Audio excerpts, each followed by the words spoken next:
Hey, what's up, guys? Welcome back to the channel. Welcome back to another pick a card reading. I am Kia the Alchemist, and I'm going to be your tarot reader today. This is Cosmic Mirrors Tarot. Thank you for joining if you are new here.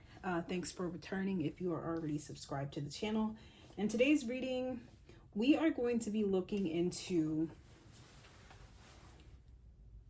what door or doors is or are getting ready to open up for you. Now, when I sat down to record the reading, I kind of wanted to get into or tap into the energy of the collective of people who may click on and watch this reading. What is it that you all are looking for? What is it you're seeking or wanting or hoping to gain from this reading by clicking on to the video? What about the title is attracting you? What about the imagery, the cards is attracting you to this reading? And I pulled cards for that. I did ask spirit guides why you may be clicking onto this reading. And we have get grounded and we have questioning. So a lot of you guys who are watching this reading are in a state or at a stage in your life where you are really questioning things in your life, things that are happening, things that have already happened, where you are currently, how to change that. For some of you guys, you are in a situation where you're seeking answers to, for some of you guys, lead you out of a situation or to lead you into something new. For some of you guys, you are at a crossroads where you are looking for answers on which way to turn, which way to go. And ultimately, you guys are looking for answers, and you all are needing grounding as well.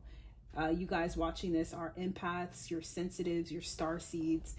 You are on the enlightened path, or the path to enlightenment, okay? And like everyone who ventures on this path, you arrive at certain stages where you have more questions than you are receiving answers for, or you are at that crossroads point where things are feeling different, but they're not necessarily looking different in your physical, or vice versa. Okay, so things may be looking up in the physical, but internally you are still suffering or not satisfied or content. So we are going to be looking into that.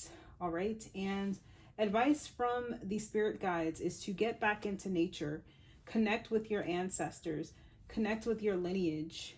For a lot of you guys, you come from a long line of people who were very connected to nature. So they're calling you back and they're wanting you to explore more of your roots, and stop allowing people who know nothing of your heritage, your roots, your ancestors, tell you that your ancestors were bad people or stupid people or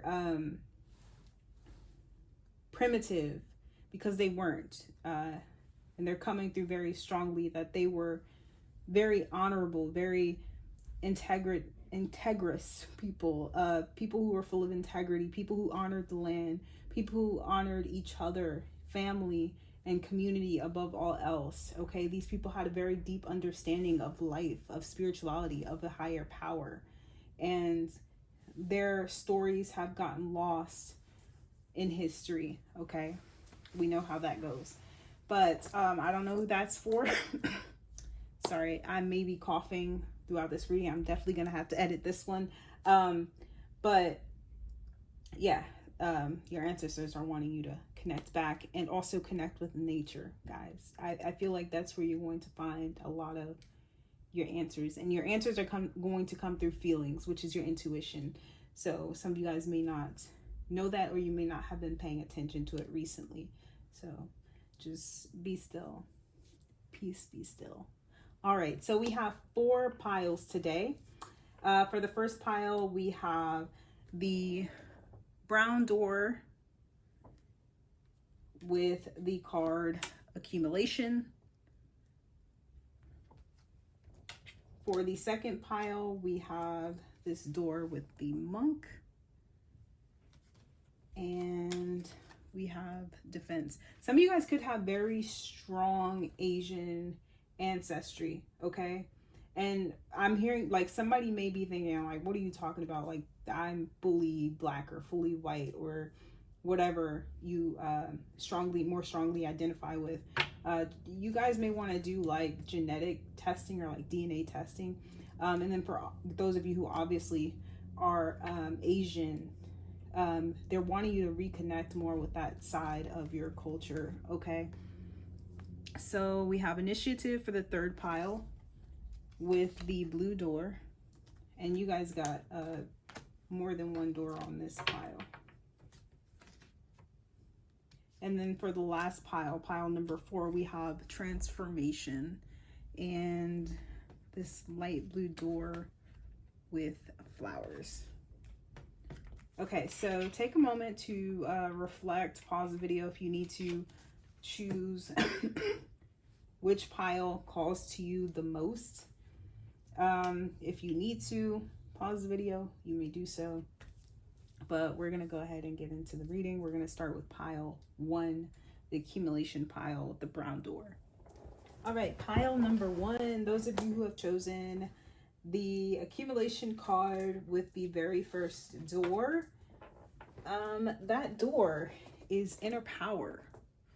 So the door that is getting ready to open for you, pile number 1, is the door to I'm hearing for some of you guys, the recognition of your inner power, and for others of you guys, it's the understanding of your inner power. If you already know it's there, it's going to be a deeper understanding of that inner power. And for others of you guys, it's a strengthening of that inner power. I will say, first of all, pile number 1, you guys are very ancient witches, magicians, healers. There is something so ancient and sacred about your soul in this pile if you chose this pile. And when I was putting the cards out, like, your ancestors were saying, because some of you guys may be anxious about things, you are constantly in a headspace where you are worried about the future. You could be worried about finances, wondering if you could sustain something, whether it's like your business or work, and you're in this headspace of worry over manifestation, and willing things into being, which your spirit guides are saying you are no stranger to manifestation. Okay, you are no stranger to willing things into existence, and they're trying to understand why you are falling off with that. Okay, if you are a witch, okay, identify as a witch or someone who works with the universe or energy, the earth, however you connect with God, you do so in a way where you're able to kind of will things into your existence. Okay, if you don't identify as a witch, that's as simply as I could put it. I'm sorry. So they're trying to understand why you keep falling into this pattern of this up and down. I don't know if I can make it. I don't know if this is going to work out. If it does, can I keep it up? If it does, how long is it going to last? And your ancestors are like, what are you doing? The universe is like, what are you doing, pile number 1? Have you forgotten the power that is within you? The power that you have shown yourself time and time again, that anything is possible? And in the card Inner Power, it says, by your own command, you brought yourself here at this moment in life. You have nothing to fear. Okay? So, look, we have trust, we have the moon and the 9 of swords. Yeah, guys, the 2 of swords, the 2 of pentacles, the lovers. So there's something you guys have already planted, because we have a lot of 2s in this pile. Okay, we have the 2 of swords, 2 of pentacles, the feast of plenty, choices and their consequences. And 2 for me is a number of choice. It's a number of planting something. It's a number of planning something. It's the energy we're investing in something, mostly on a mental or energetic level, which is how it starts.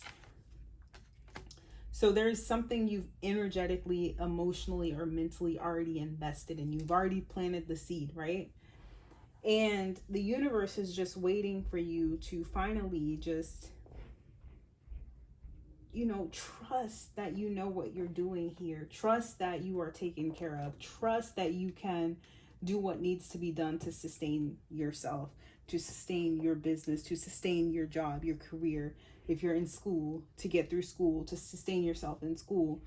When you fall out of the energy of alignment, it's easy to fall into the energy of worry and fear, because now you're disconnected from source, which is where you were getting the inspiration, the drive, and the security from to manifest in the first place. So we have trust the niggle.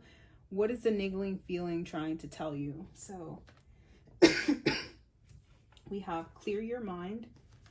We have reflect on your priorities. And both of these are air energy. And then we have like all these air cards out here. So you guys are definitely in your head. Definitely in your head at this moment. Or, you're getting ready to come out of this, though, I will say. There could be a lot of inner work that's going to get ready to take place. Whatever you've been trying to avoid is going to quite literally smack you in the face here soon at this door. And it's not going to be a negative smack in the face. It's literally going to be so positive. It's going to be like a remembrance of, it's like the universe coming back or coming in to remind you that you have the power, okay? The power lies within you.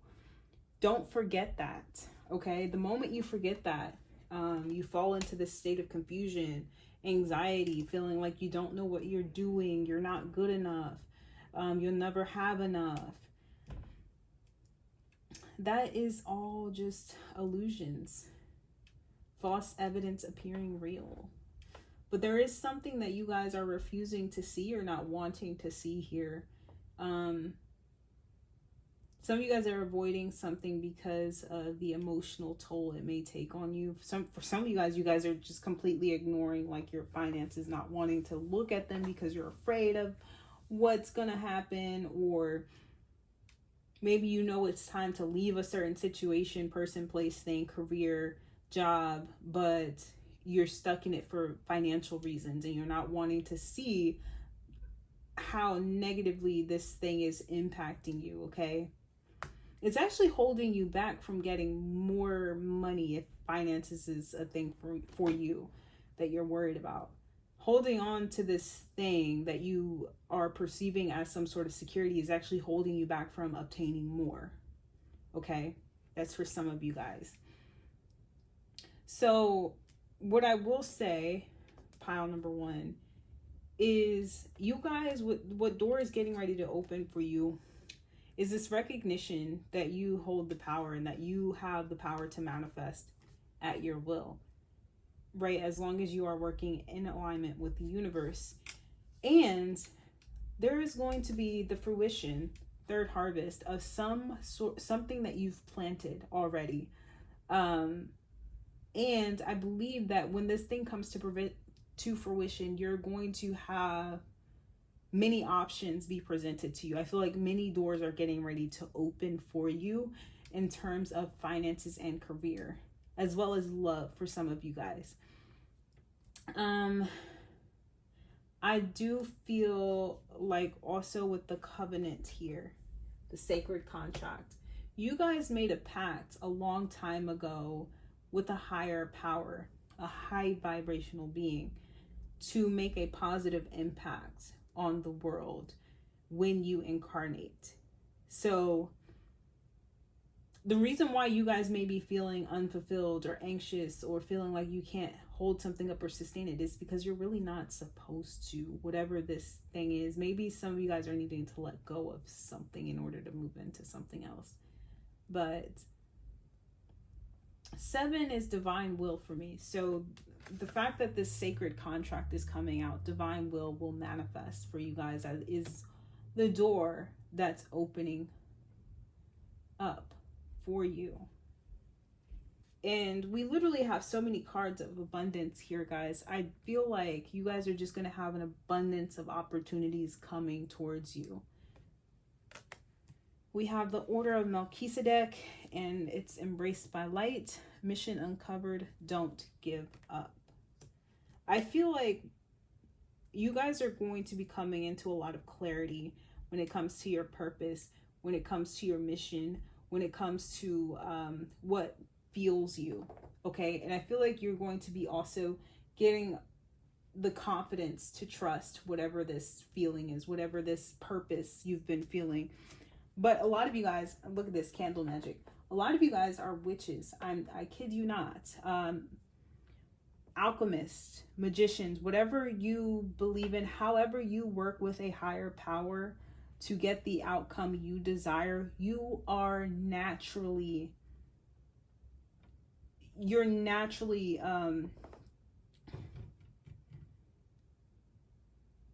how do I put this? You have a natural ability for that.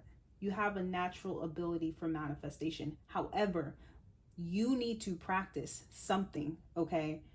I don't, like, if you believe in traditional witchcraft, there's different sectors. If you go into traditional African religion, there's so many different sectors of magic from all different parts of the world. Because I got that message about ancestors in the beginning, maybe it would benefit some of you guys to do a little bit of research on your ancestry, figuring out where it is you come from a bloodline perspective, and diving into what the people you come from, what their daily practices were, how they worshiped the divine, digging deeper into that. And then also, if you believe in past lives, maybe doing a little past life digging, okay? But I do feel like there's something within your bloodline, pile number one, that is like screaming at you, because your ancestors are coming through very strong. They're like, what is she doing? What is he doing? Like, do they not know? Like, you've done this before. Why are you worried? Get back to your practice, or spend more time in your practice. Learn more. Like, they don't, I mean, they understand what you're doing. It's you get stuck in this energy of worry, and then it's almost paralyzing that you don't know which step to take next. You're almost scared to make another move because you're afraid things are going to fall through in some way, shape, or form. But I just get like an energy of just this illusionary what if keeps playing in you guys' mind. What if this doesn't work out? What if I can't make enough money? What if I can't make this relationship work? What if this person doesn't really love me? What if, like, worst case scenario, what if I fail the exam? What if I don't pass? Okay. It's just illusionary, guys. Pile number one. I have to tell you, it's illusionary, and you guys are so powerful. You are so powerful. If you invested your energy into some sort of manifestation work that really resonates with you, you will see the results that you are looking for. You will find the answers you're seeking, and you will find the clarity that you need to make the right decisions, okay? But you guys definitely are very powerful beyond your wildest dreams. You don't even understand how powerful you guys are. Or I feel like you do, but you kind of forgot. I feel like for a lot of you guys in this pile, you may have been someone who was into practicing some sort of manifestation, whether it be prayer, whether it be actual root work, spell work. You were naturally really good at it. And I feel like for some of you guys, you kind of just fell off. Okay. And then you fell into this darkness some way, somehow. You kind of lost your way. But with fertility and third harvest here, yeah, it's you're what you're wanting, what you've planted the seed for, is going to take root. It's going to come to fruition for you. It's going to happen. Fertility says, let all take root, seed, and sprout. Let new life be all about. And then we have trust. So you have to trust that what you've planted is eventually going to pay off, that what you've invested is going to pay off. I keep hearing, I heard that Drake song. Well, it's actually Kim K's quote. I didn't come this far just to come this far. No, you didn't. Okay, so trust your intuition that you're destined for far more than what you currently feel like or looks like. Okay. So I want to get into some advice for you guys in this pile. And for those of you who you've never been into like manifestation or witchcraft, it's something that you've done before. You've manifested before, whether it's just through pure optimism, positivity, just all around, just having the drive, the excitement, the optimism, and you guys kind of just lost that somehow. Okay. So let's go ahead and get into advice for you guys. And your ancestors are just wanting you to remember that vibration that you were in when you were really manifesting, when you were so excited and you had all this ambition, because you can do it again, and you can sustain that. It's a lifestyle. If you are a witch or a practitioner of some kind, it's a lifestyle. It's constant work. It's not just doing one thing here and there to manifest something.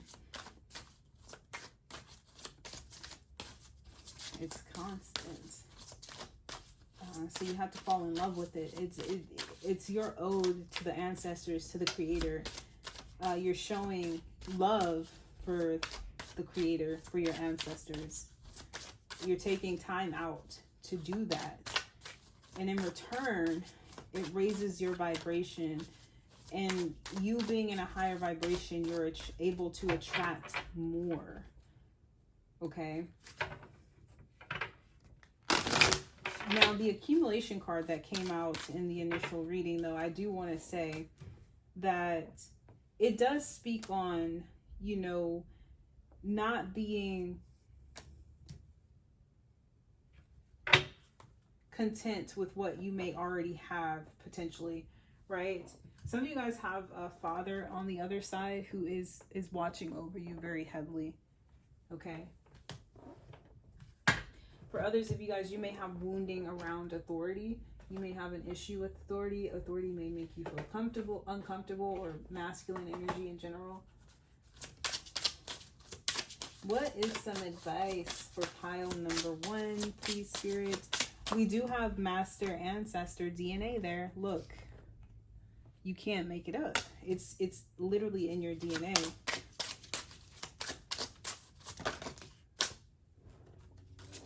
Crystals and family. Oh my goodness, guys, you can't make this up. In the beginning of the reading, I said that a lot of you guys watching these readings, your ancestors were heavily connected with nature. Okay, and as you can see in this card, they are where? In nature. And there's that masculine energy in the back watching over them. Some of you guys definitely have a very strong masculine energy watching over you. For a lot of you guys, it could be a father or a grandfather. Your connection to crystals and gemstones is a channel for healing energy. So some of you guys definitely want to connect with crystals more if you aren't, which will help you get your energy in alignment, balance out your chakras. Let's see what chakra may need some attention from you. Pile number 1.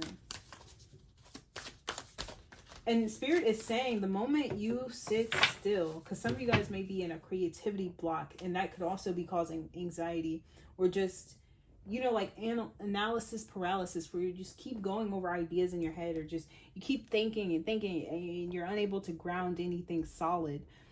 But Spirit is saying the moment you get quiet and find that place within yourself, again, for some of you guys, because you're no novice at this, you've been doing this, okay, but you may need a reminder. The moment you sit still, these ideas are going to flow to you more clearly. These words, the inspiration, the light, it's going to flow to you more clearly.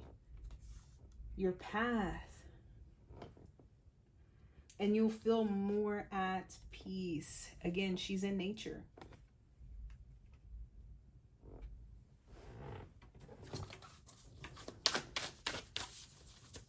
I know you guys probably are tired of hearing a spiritualist and tarot card readers tell you to get into nature, but honestly, guys, it's one of the best medicines we have. That's free. Possessions. Okay, so we have third eye chakra. So your third eye chakra needs a little bit of attention from you guys. Okay, crystals for third eye chakra: lapis lazuli, sodalite, labradorite, one of my favorites, clear quartz, amethyst, just to name a few. And we have possessions: belongings, finances, assets, treasures. So what did I say? You guys are struggling with feeling safe, okay? I feel like a lot of you guys in this pile, you have unfounded anxiety around your stability, around your owning, like the things you own, the things you want to own, okay? You're just not feeling very secure. But this is coming through as a reminder. Like, once you guys sit still, you know, your third eye chakra could be a little blocked right now, guys. That's why you're feeling these anxious feelings, because you're unable to see things very clearly, because your path is already set for you. All you have to do is remember that. Remember what your path is, because your soul already knows how you're going to get to where you're trying to be. Pile number one. It's actually, you're going to realize that you're already where you are supposed to be. It's just tapping into the vibration that's going to help you see the beauty in where you already are, so that you can be appreciative to what's to come. So your root chakra could be a little off balance as well. So this is root chakra and third eye chakra energy, okay? That need a little bit of maintenance. And we have an honorable mention here. It's the solar plexus chakra, okay? All right, so now let's get into a little bit of astrology. And the action cards I have here, or action messages. Well, first of all, I have Neptune and Aquarius in the 11th house. So we have double Aquarian energy here, and then we have Neptune. So to me, this involves your... Again, this is also a very much so third eye chakra energy with Neptune and Aquarius. This is concerning your vision.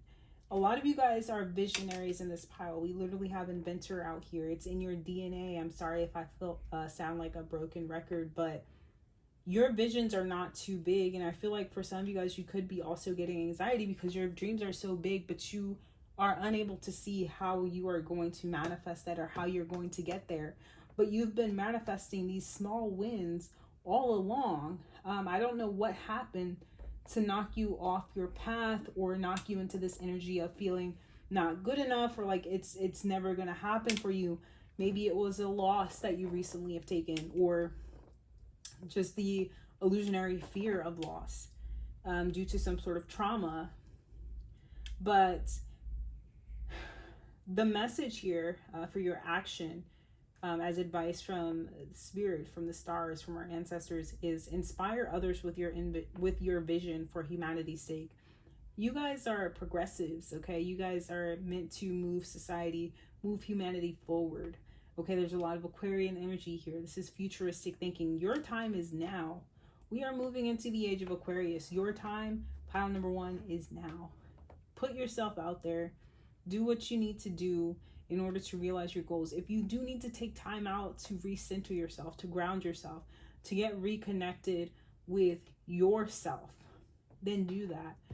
Whatever is going to make you feel more comfortable and authentic in the way you're showing up in the world. So that is for spiritual. Mentally, be prepared to sacrifice for what's new and different about your hopes and wishes. Okay, so again, there's that energy. I have all of these grand ideas and dreams, and I see people doing it certain ways, but nobody's really doing it the way I envision it. And you're wanting so desperately to reach that level to where you're actually able to execute on these ideas. But something does need to be sacrificed, guys. And I believe it's just this attitude of fear or not feeling good enough. Okay. And then physical. Yielding is the only way to use an unconventional way and do it for the future. Okay. And then the outcome, we have, for spiritual, we have the idealization of genius to experiment with freedom, confusion regarding the discoveries of associations, and for physical, sacrifice resulting from the eccentricity of your circle of friends. Okay, so for some of you guys, you could be fearing, or maybe it's already happened to you. You could be outcasted from the people around you because your ideas are different. You see things differently. You see things in a progressive way. People, not everyone is there yet. Okay. You are like Jesus of Jesus's time. He came to deliver a message. Not everybody was ready to receive that message, but the ones who did carried it on for other people to receive. Okay. You are ahead of your time for a lot of you guys in this pile, or you were. We're moving into your time, okay? But you can't be afraid of ruffling some feathers. You can't be afraid of losing friends. You can't be afraid of accepting certain truths about people you care about, okay? Maybe accepting that, okay, this person doesn't accept me for who I am. It doesn't mean that I have to stop loving these people or loving this person, but I can protect my energy. I can choose to spend less time with people who are not very accepting of me. Because let me tell you guys, it takes a toll on your mental health constantly being in the energy of people who don't like you, who don't understand you, who actually, focus their energy on misunderstanding you. It's exhausting, it's draining, and it does not feel good. Okay? It doesn't.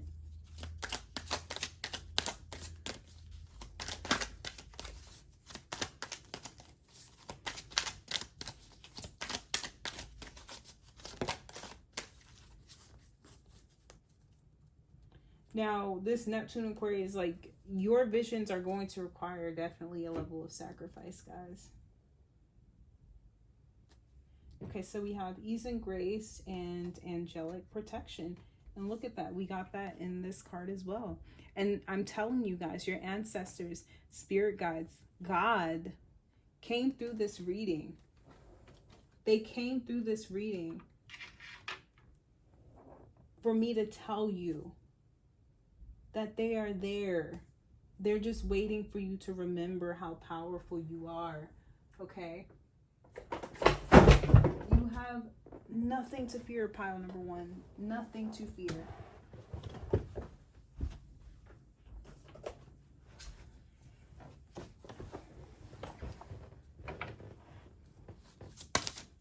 So keep your head up. Keep your head up. Look at that. Raven's Magic at the bottom of the deck, and it says release fear, heighten intuition, protection. And that's also, you see that pentagram there, Raven. Some of you guys may want to go out, maybe buy a raven's feather, or see if you can find a raven's feather somewhere and do some sort of work with that, protection work with that, just to shield yourself from the energy of the people who doubt you. Because for some of you guys, that could be where that energy of doubt is coming in. It's actually not yours. It's actually a projection of someone else that you are feeling, and you're internalizing it. And it's not actually yours. Okay. So you may want to do some protection work, guys. Key to your blueprint, key of life. Egg of life. And there we go with eggs and fertility. So you guys are getting ready to walk into a brand new beginning, okay? Fruit of life. Okay, there we go again with life. What are you birthing? Pile number 1. Spheres of knowledge. That's crazy. Okay, so yeah.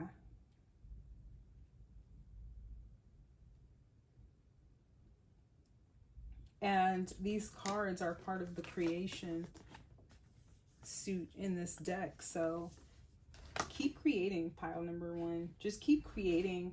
Keep speaking your truth.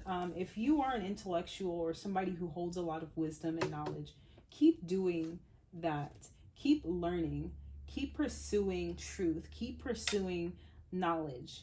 Okay? Because you guys have a lot to share with the world and the people around you who want to learn from you. You have a lot to share. So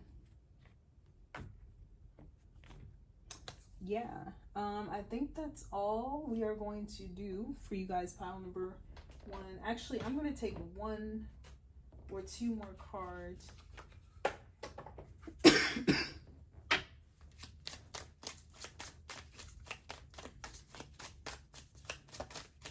What door is getting ready to open for pile number 1? Yeah, on target. Follow your ideal life path. We were just talking about that.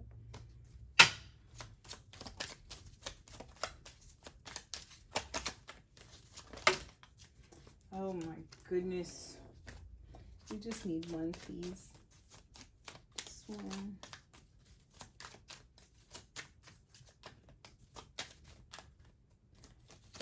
For what door is getting ready to open for pile number 1? The sun. Wow. The golden energy of the sun brings fame and fortune. Hey, you heard it here first, okay?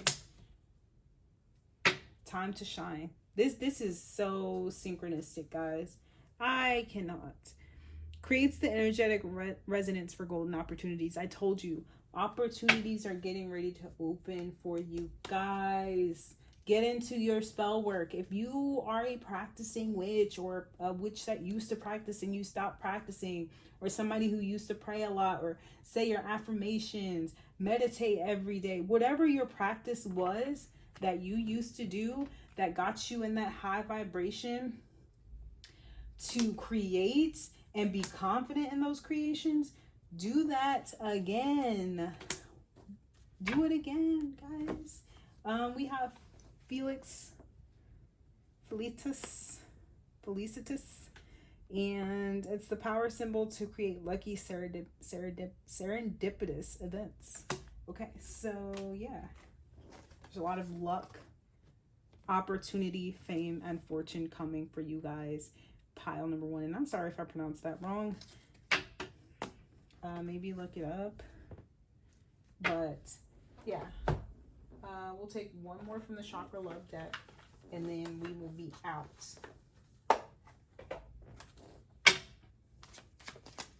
Oh my gosh, those incense just made a whole mess on my desk. Okay, so we have journey and calmness. We have ease and grace here, peacekeeper, and like, guys, just, you know, rest assured that you are going to get everything that you deserve and more. Things that you felt you couldn't even conceive of happening to you are getting ready to happen to you guys, because whatever seed you planted, whatever you started, guys, is going to take off. Okay, it's going to take off in the near future. And Spirit just wants you to be ready for what comes with that, okay?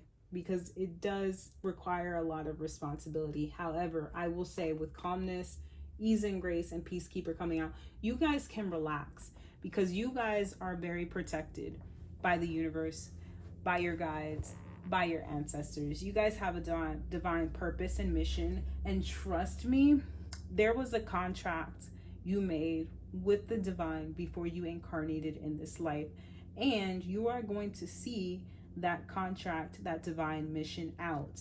Okay, so don't worry about the time it's taking to get there. Don't worry about the how you're going to get there.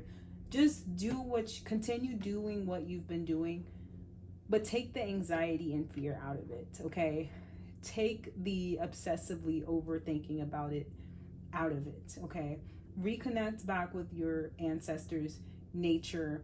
Do what's going to help you feel more grounded, peaceful, and in the moment. Okay, to enjoy the journey, let go of the outcome. Have fun with whatever you're doing, guys.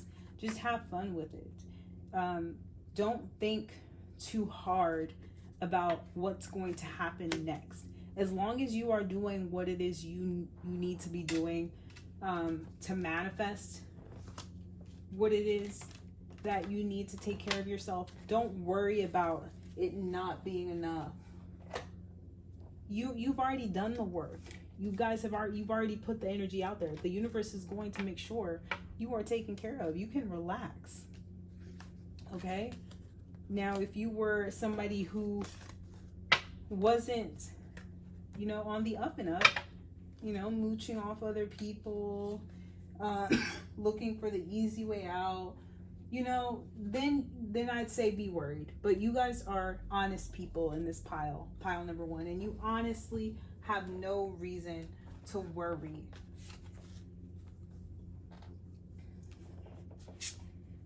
And at the bottom of the deck, we have creative expression. Your soul longs to express itself creatively. I said, just keep creating. Have fun with it. Don't think about what's going to come of it. Don't think about the outcome of it. Just have fun with doing whatever you're doing, whatever fuels you, whatever makes you feel good to wake up day to day. Keep doing more of that, okay? And don't be afraid to share it with the world if you feel called to. And have fun. All right, so pile number 1, that has been your reading. If you guys resonated with the message, don't forget to like, comment, and or subscribe. I hope you were able to take something out of the reading.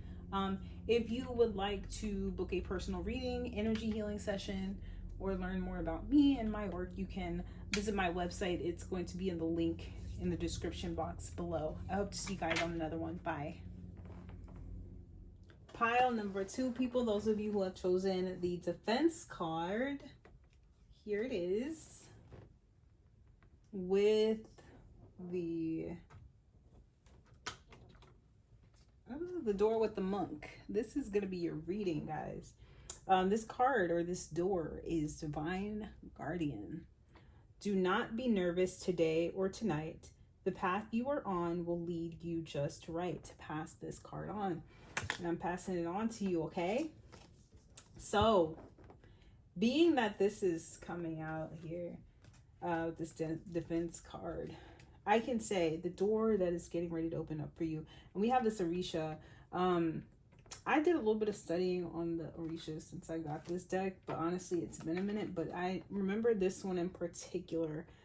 I believe he had to go through a series of challenges and battles to defend and protect his love. This is the Lover's card in this deck.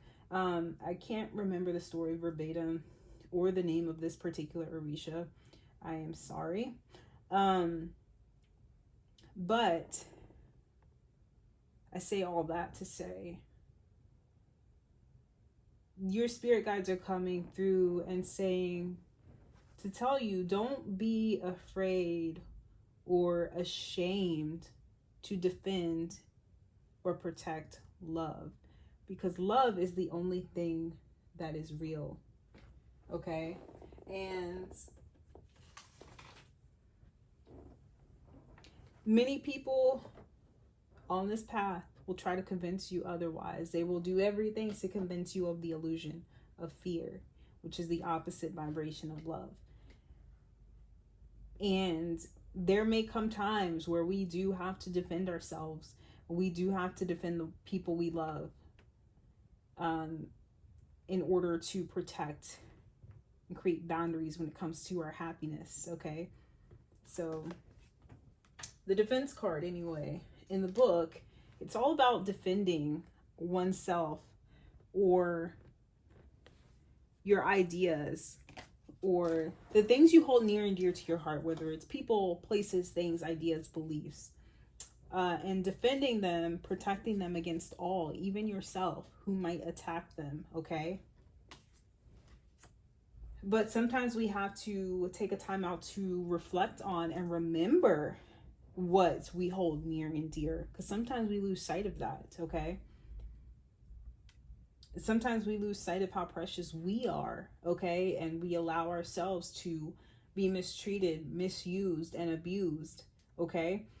And we have to remember or take time to reflect on who we are as individuals, and that we also deserve to be happy, and that we do not deserve to constantly have to sacrifice our own happiness to appease other people. Okay, now, being that this is a monk on this door, I do feel like for some of you guys, this could indicate some sort of spiritual quest or spiritual journey that you are going on as a result of maybe isolating yourself from people for some time. Or maybe it's a call to. Maybe it's a call to. Maybe that's a part of protecting yourself, is going into this isolation. The door that's getting ready to open to you guys, you won't believe it. Pile number 2. Pile number 2. You guys are unlocking a door to a very, I keep hearing foundational, but there is a relationship, a very significant relationship that I believe means a lot to you, pile number 2. And it also has a lot to do with your abundance here. But I feel like it's this is more so a mindset that you're going to be shifting into, an abundance mindset that is ultimately going to lead you to your divine partner, the partner that God, source, creator has ordained for you, right? But you needed to learn how to stand up for yourself. So ultimately, you could stand up for this person if the situation arises that you may need to. Okay? And I feel like God, source, creator has been doing a lot to strengthen your solar plexus chakra. So this is a lot of inner childhood mending, healing. Now we are into the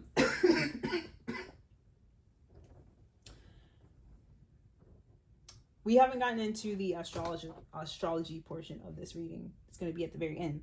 But there was a lot of interesting stuff that came out in your astrology portion.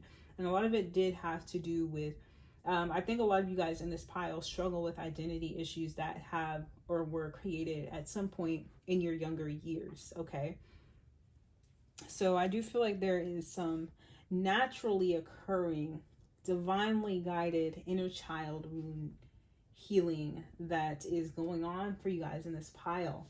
And so the door that is getting ready to open up to you is the door that is opening as a result of the inner work that you've been doing, finally being able to see clearly and being on this new vibration of abundance, seeing possibilities rather than limitations. Okay. And, you know, viewing obstacles as opportunities to learn rather than hindrances or excuses. Okay, so we have Pillar of Light It's so crazy. I just picked this card up, guys. Literally, it says your vibration is rising. You are the oracle. And I've literally just been saying that for like the past 5 minutes. Like, your vibration is rising, pile number 2. And I think you guys are rising above a lot of the mundane things that you may have been concerned with in your past, okay? I do believe you guys are growing into a lot of confidence, okay? Seeing beyond the veil, not being afraid to see beyond the veil. Your guidance is divinely guided, Akasha. Like I said, this is divinely happening for you. You guys definitely could resonate with the twin flame journey, where you could have experienced this awakening as a result of some sort of profound connection that you've experienced with another person. Could be romantic or platonic. But I'm definitely getting a divine feminine energy out here with this Empress and the Lover's card.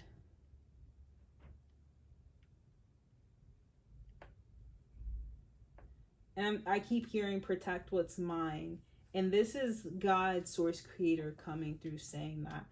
So whatever, if they've given you a person, this is an Empress type energy, male or female. This is somebody in their power. This is somebody with a wealth of knowledge, wisdom, information. This person is extremely nurturing. This person is healthy. Okay, they could be, we're not going to get into looks, but they could be on the curvier side. But ultimately, this person represents fertility, whether it's the act of actually giving birth or being able to create and nurture ideas or people or whatever the situation may call for. This person has the nurturing spirit to keep something alive, essentially, a relationship, a person, a place. And someone like this is someone who has been through trials and tribulations. You guys have to understand that people who walk with the most unadulterated confidence in themselves, and not the arrogant type of confidence. This is confidence that comes from within. You can see God walking in that person, through that person. You can see God written all over it if you are not blind. These people know suffering like no other. Okay, these people have endured a lot of suffering in their life to arrive at the point they've gotten to. The only difference is these people have chosen to allow those experiences make them softer towards other human beings, okay? Versus someone who goes through horrible situations and chooses to allow those situations to make them bitter and harmful towards themselves and others. And I'm not here to judge anybody, and I'm not here to say that God isn't working in those people's lives, but those people could just be unaware of the Creator's presence in their life, okay? The people who have trouble overcoming hardships. Now, we have a lot of energy of karma. So we have karmic board clearing. We have chamber of the violet flame. I actually have a healing modality surrounding the violet flame. But ultimately, the violet flame is about transforming or transmuting negative, low vibrational energy and turning it into something positive. There's a lot of purple energy here, and there's a lot of yellow, purple and yellow, which is or are colors of royalty. And royalty in way of purple is the color of the crown chakra. And once you tap into the crown chakra, you activate it and it's operating at its maximum capacity. You have a higher perspective on things than the average person who has not activated their crown chakra.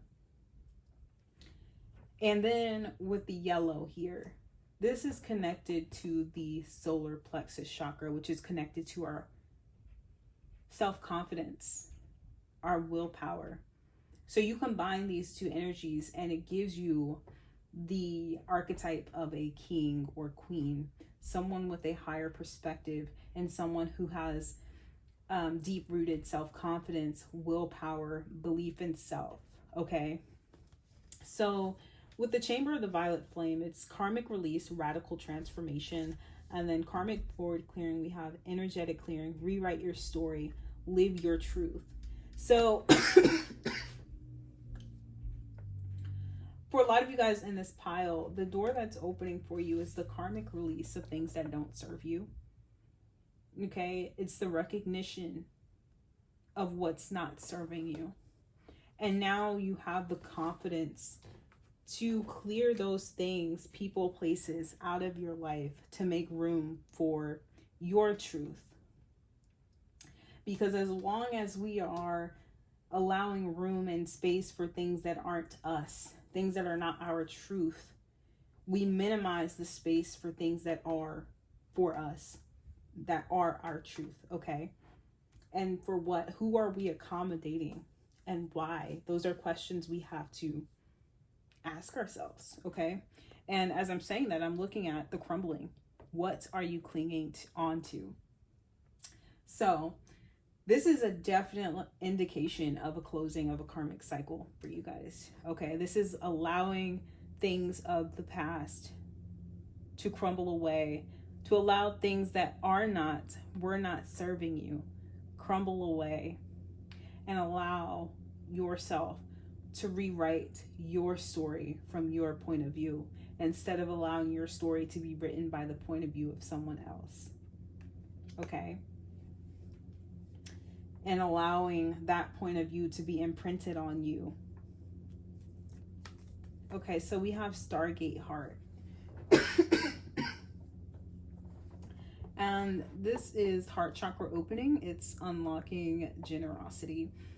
So when you are in the energy of survival mode, it is very hard to tap into the heart chakra from an authentic place to where you want to be generous towards other people, whether it's with your time, your energy, money, resources, whatever, because you are operating now from a place of lack. And the heart chakra is the heart chakra of abundance. Okay, once you tap into the heart chakra, you unlock the vibration of abundance. You are no longer living in lack, aka survival mode, aka lack of love mode. Okay, this is having faith that there is plenty and that what is for you will not miss you. So we get rid of that fear of missing out. We get rid of that fear of things not working out, because if it doesn't work out, then it wasn't meant for me anyway, right?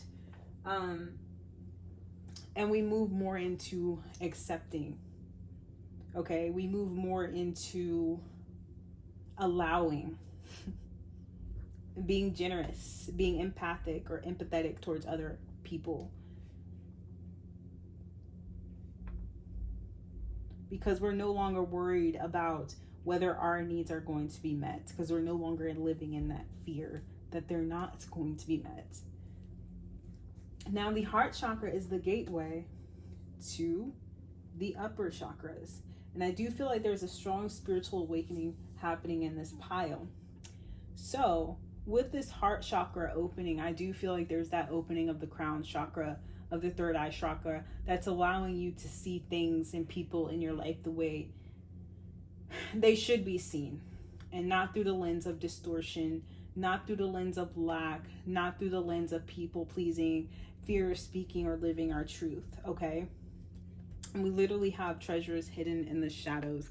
So I do feel like this is you guys coming back to yourself. Okay, finding the compassion and empathy to hold for yourself and the parts of yourself that you may have rejected for a very, very long time out of fear, shame, guilt, whatever. Because a lot of people fear the dark. A lot of people fear the feeling of tapping into experiences that may have once made them feel very uncomfortable, and rightfully so. I mean, I cannot shame or judge anybody who would feel uncomfortable doing that, because it's not easy work.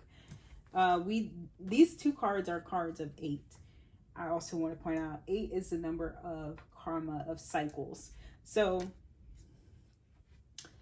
we also have the eye of the needle, intentionality, and being that the magician's sword is also out here, and if you pay attention to the colors of these cards, what colors are we getting? We're getting yellow,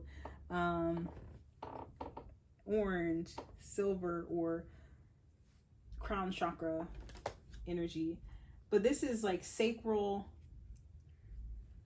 energy, crown chakra energy, and solar plexus. So this is sacral chakra is energy of creation. It's the chakra that fuels our capacity to create. Okay, and so with this, in partnership with a strong solar plexus chakra, that is having the confidence. Look, confidence in your magic, confidence in your creation or your ability to create. But also with intentionality, it's not just creating from a space to just create, okay, or just do something just to do it. This is all about intention. What am I seeking to gain out of this? Or what am I seeking to feel from this? What am I seeking from this situation in general? And being very specific with that, okay? And then believing in your ability to make that a reality with the magician's sword here. We have new moon in Gemini, thinking through, and then full moon in Scorpio. So I do feel like there is a culmination of emotions going on here that's eventually going to just come pouring over, spilling out with breathe through the tension. I do feel like there's going to come a point in the near future where you all kind of just, it becomes too much. And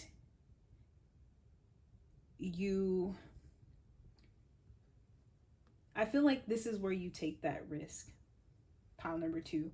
I believe this is where you take that risk to finally pull the plug completely. You take that leap towards something that you've been wanting to for so long, because emotionally you cannot stand allowing it to fester any longer.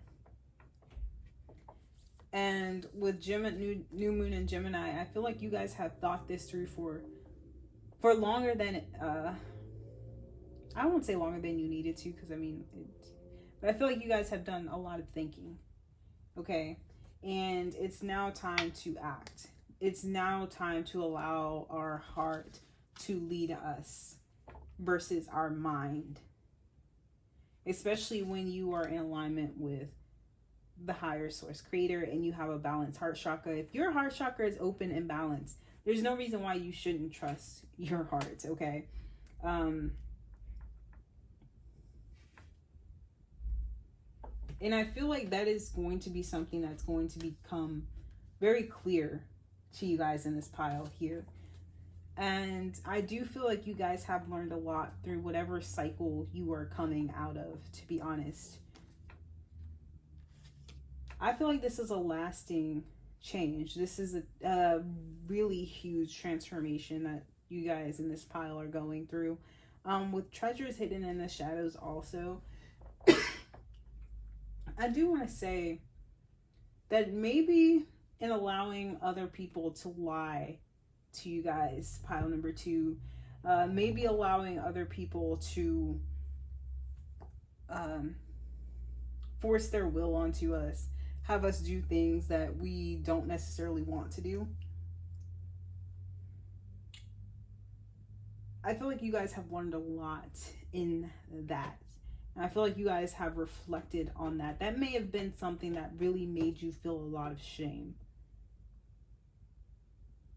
That may have been something that you were reluctant to admitting to yourself. Now, when you come into this heart chakra awakening, this doesn't mean that we allow people to just take advantage of us. This is love in its truest form, okay? This is, I love you enough to say no. I love myself enough to say no, because these actions are not benefiting any of us in this situation, you know, especially if it's a situation of masquerades. We're both pretending, right? Where is this leading either of us in this situation? Or if it's a group thing, where is this leading any of us? You know, just breaking free of that cycle of feeling the need to self-sacrifice in order to fit in for whatever purpose or whatever reason.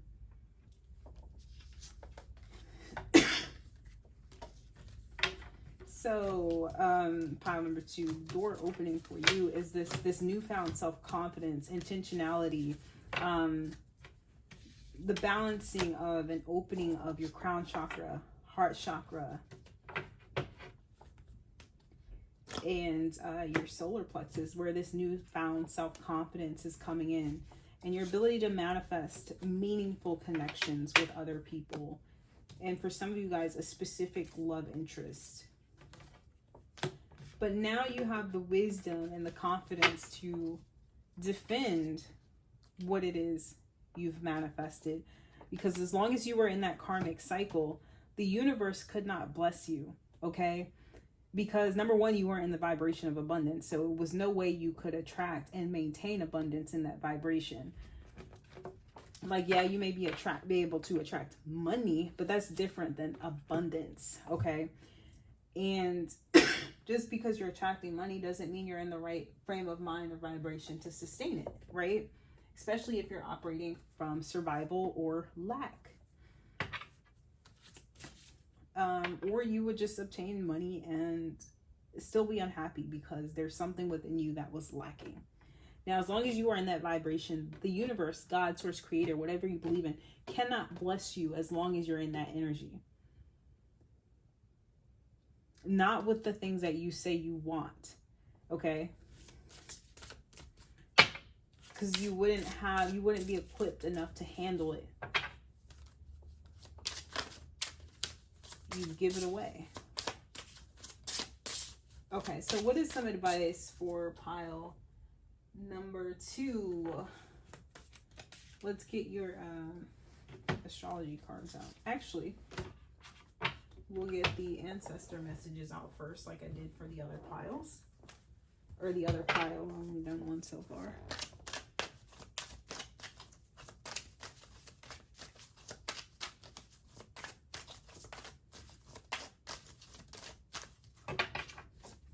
What do you have to say to pile number 2? God, source, creator. Oh, wow. We have nurturing at the bottom of the deck. And we did have the Empress coming out. Some of you guys definitely could be healing mother wound, father wound, wounds surrounding your mother and father. And some of you guys could be taking up a mentor, or you could be listening to a mentor coach. We have lover. So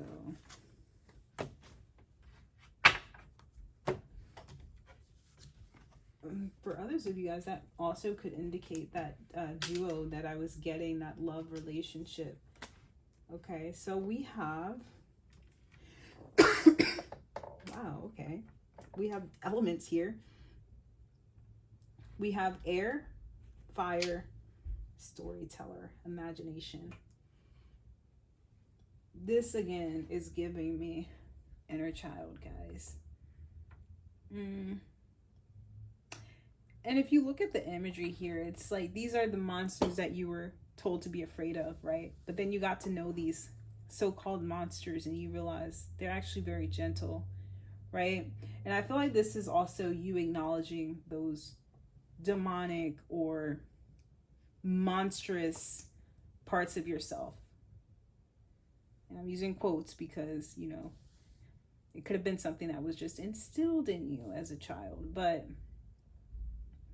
maybe going back and reflecting on this, you guys could definitely draw a lot of inspiration from your childhood imagination. And there's also like this thing, before it even became like a mainstream thing, I've always, as a healing modality, you can go back. You can take your consciousness back to your childhood, especially in those moments where you felt scared, you felt unloved, you felt unprotected, you felt shame, you felt neglected. And you can go back consciously and talk to yourself in that moment. Imagine yourself as that child in that moment, and just giving yourself a hug or a pep talk and telling yourself, big upping yourself, like, hey, little dude. Just imagine that's a random kid or your nephew or your niece or your daughter or your son. Imagine that. Imagine them feeling what you felt in those moments. What would you say to them? What would you say to that little boy or that little girl who feels like nobody loves them, who feels like they're out of place? You know, what would you say to that little boy or girl who is abused every time they come home from school? Okay? Who is at the mercy of a rageful mother or father? Okay? What would you say to that little boy or girl? That little boy or girl is you. You are no different. Okay? So you can take that time out and reconnect with that child within you and tell them what they needed to hear in that moment. Give them that hug, that kiss, that reassurance that they are worthy, that they are safe, and that they are loved. And that is the highest love, because that's coming from divine. That's coming from God's source creator. You wouldn't be here if you didn't mean something, if you weren't meant to impact someone somewhere in some way. And God puts his toughest soldiers, the people with the biggest purposes, usually go through the most horrifying, for lack of a better word, experiences in life. And it's meant to mold them. It's meant to shape them in some way. It's the ultimate test. Are you going to rise above, or are you going to allow this experience to break you? We have passion and breathe or breath here. You guys may want to focus on breath work.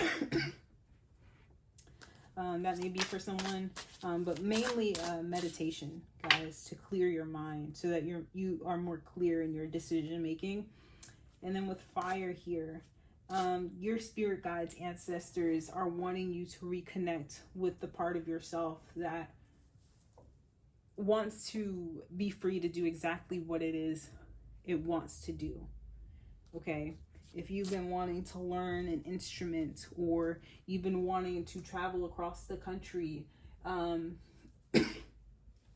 go out on a limb and get married, or move closer to someone that you're in love with, or go skydiving, tap into what really lights you on fire, what makes you motivated and excited to wake up in the morning, and do more of that. Okay? We have music. Some of you guys are into music, okay? Because we literally have the violin here. And your connection to music is healing for yourself and others. So music for some of you guys is something that you have a very strong passion for. Not gonna lie. Okay?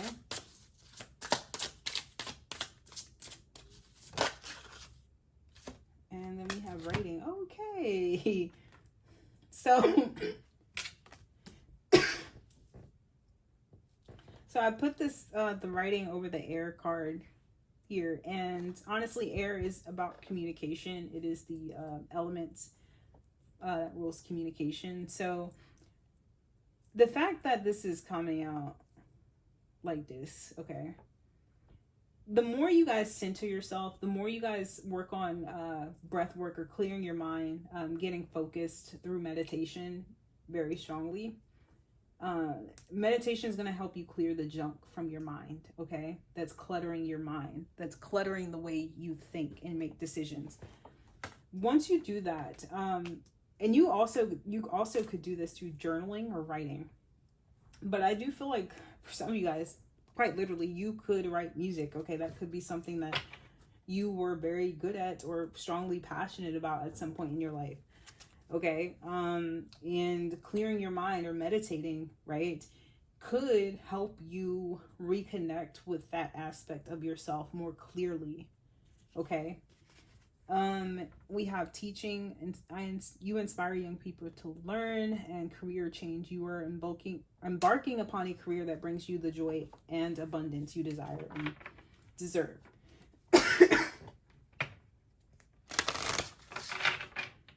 And for some of you guys, maybe you already do music,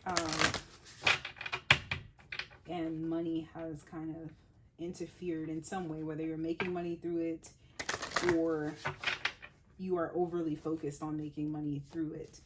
And it's kind of tainted your, it's tainted the rawness of your talent, okay?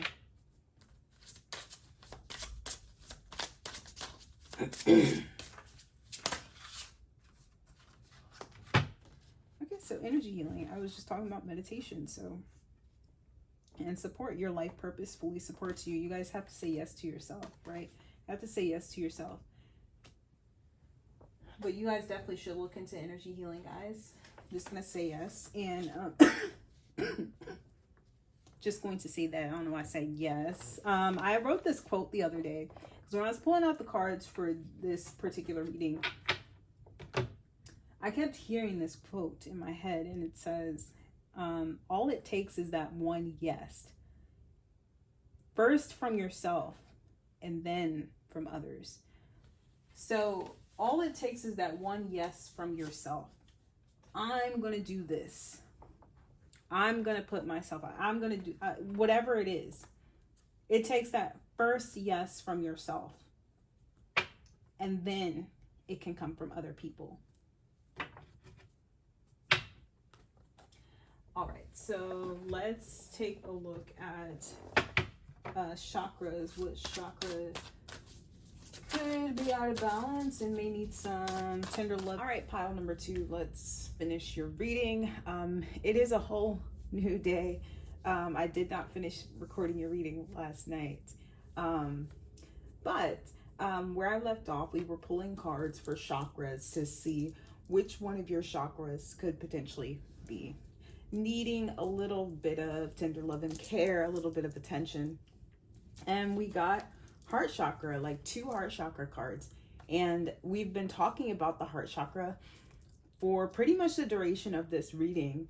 And if you look at these cards, these life purpose cards, they're all green, right? And green is a color associated with the heart chakra as well as pink. But it's also the color of abundance, okay? Money is green, trees are green, grass is green. Anything life-giving or sustaining on the planet is like it's usually green. So sorry, I still have this cough. It just will not go away. It's so annoying. But yeah, you may want to do some things that help you get more connected to your heart chakra to help you balance out your heart chakra. Some things you can do actually is connecting with animals to balance your heart chakra. And at the bottom of this life purpose deck, we literally have animals. So that may be a message for some of you guys. Maybe look into getting an animal if that's something you've been thinking about. And then also we can help with the heart chakra balancing and activation is by connecting with other humans, okay, in an uninhibited way, allowing ourselves to be seen while also seeing other people helps us practice that empathy that helps us get our heart chakra moving, circulating. Okay. If you have an imbalanced heart chakra, connection can be pretty difficult. They can be difficult to create and they can be difficult to sustain. Okay. So if that is something you are struggling with, this is definitely a sign that you want to pay attention to your heart chakra. Okay. Because you're not lonely because you are weird or you're not worthy of friendship or romantic love. It's just there's a little bit going on with your heart chakra, maybe some blockages, imbalances that are preventing you from being able to connect with people on a deeper level, mostly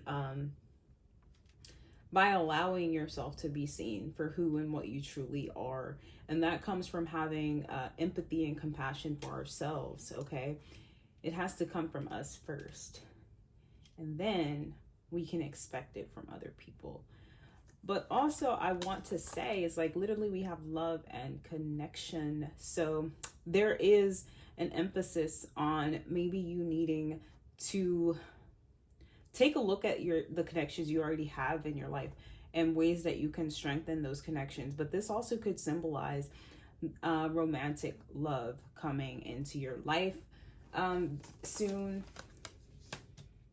as a door that's getting ready to open for you, especially when we have passion here too. So I do feel like you guys are meeting somebody, or you already have met somebody, and maybe you're reconnecting with somebody, for some of you guys, who is going to help ignite your passion. This person actually could be an energy healer, whether they consciously practice it or not. Some people just have very healing energy. Okay, so that's for some of you guys. For everyone in this pile, I just want to say the door you're walking into is the door to self-love, okay? Which is going to put you on the vibration of abundance and attracting the people, places, and things into your life that are going to support this newfound love of self and your life purpose or mission or connection with the divine. So we literally have air so many times in this pile. So I do feel like a lot of mental clarity is coming to you guys. For some of you guys, it could be the ability to communicate more effectively and more clearly. People are going to be understanding you a lot more. You're going to be understanding yourself a lot more. And I feel like this comes from dropping or shedding anything that isn't you and standing up for yourself and not allowing other people to impose their own belief systems, feelings, and ideals onto you, right? But also, there's a lot of truths coming to you. And I feel like for this pile, it's a lot of spiritual truths. With the air card says, work with the element of air to cut through to the core of a situation and see the truth. So I feel like you guys are going to be getting a lot of spiritual and mental clarity. Wishes come true. I mean, could you be more direct? Rapid achievement of your dreams and wishes. So I do feel like this door that's opening up for you is this portal into attracting, like I said before, everything you desire on a soul level. Abracadabra with wings. Some of you guys could be getting into energy work or spell work, root work, or whatever you believe in or practice. It could even just be prayer or affirmations. But fantastic good fortune and lucky chances. This to me is indicating that you are going to develop a stronger faith in a higher power, whatever that higher power is, and it's going to help you with manifestation in this new door that's opening for you. You literally have opportunity and change. And again, with the angel wings, guys, what in the world? Okay, so pile number one had the angel wings as well. But this to me, and I wasn't really paying attention to it first, but you see all these angel wings, right? And I know these are like, this is the angel deck that I have here. And I'm not sure that all the cards in this life purpose deck has angel wings. I think they pretty much do. Oh my gosh, they all have wings. But for whatever reason, I'm drawn to that in this reading. And I just want to say that some of you guys could definitely be earth angels, and you're coming into the awareness of that. You're coming into the truth of that, accepting of that, and not allowing yourself to be mistreated anymore. But also what I'm getting is, you know, with the support here and opportunity change, it's like she is holding her hand out to invite you into this change, this opportunity. And she's holding the bird. That's intuition. I feel like your intuition is going to be very strong. It's going to be calling you and urging you to make certain changes, to take certain action. But it's up to you to accept. Like I said, and when we first started pulling oracle cards, the first yes has to come from yourself. Okay, we have to be open to receiving, and that's that feminine energy. You see the moon behind her in this card, and then it looks like a butterfly.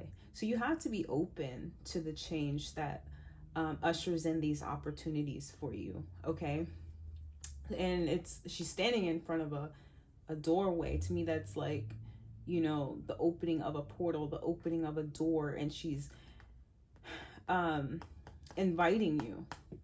Okay, so I do feel like, again, you guys are going to be feeling, sensing a lot of change and a lot of opportunities being brought in from this change. You just have to accept. But also, I wanted to touch on the angel wings again, because I feel like you guys are being watched over by your spirit guides, ancestors, and the higher power.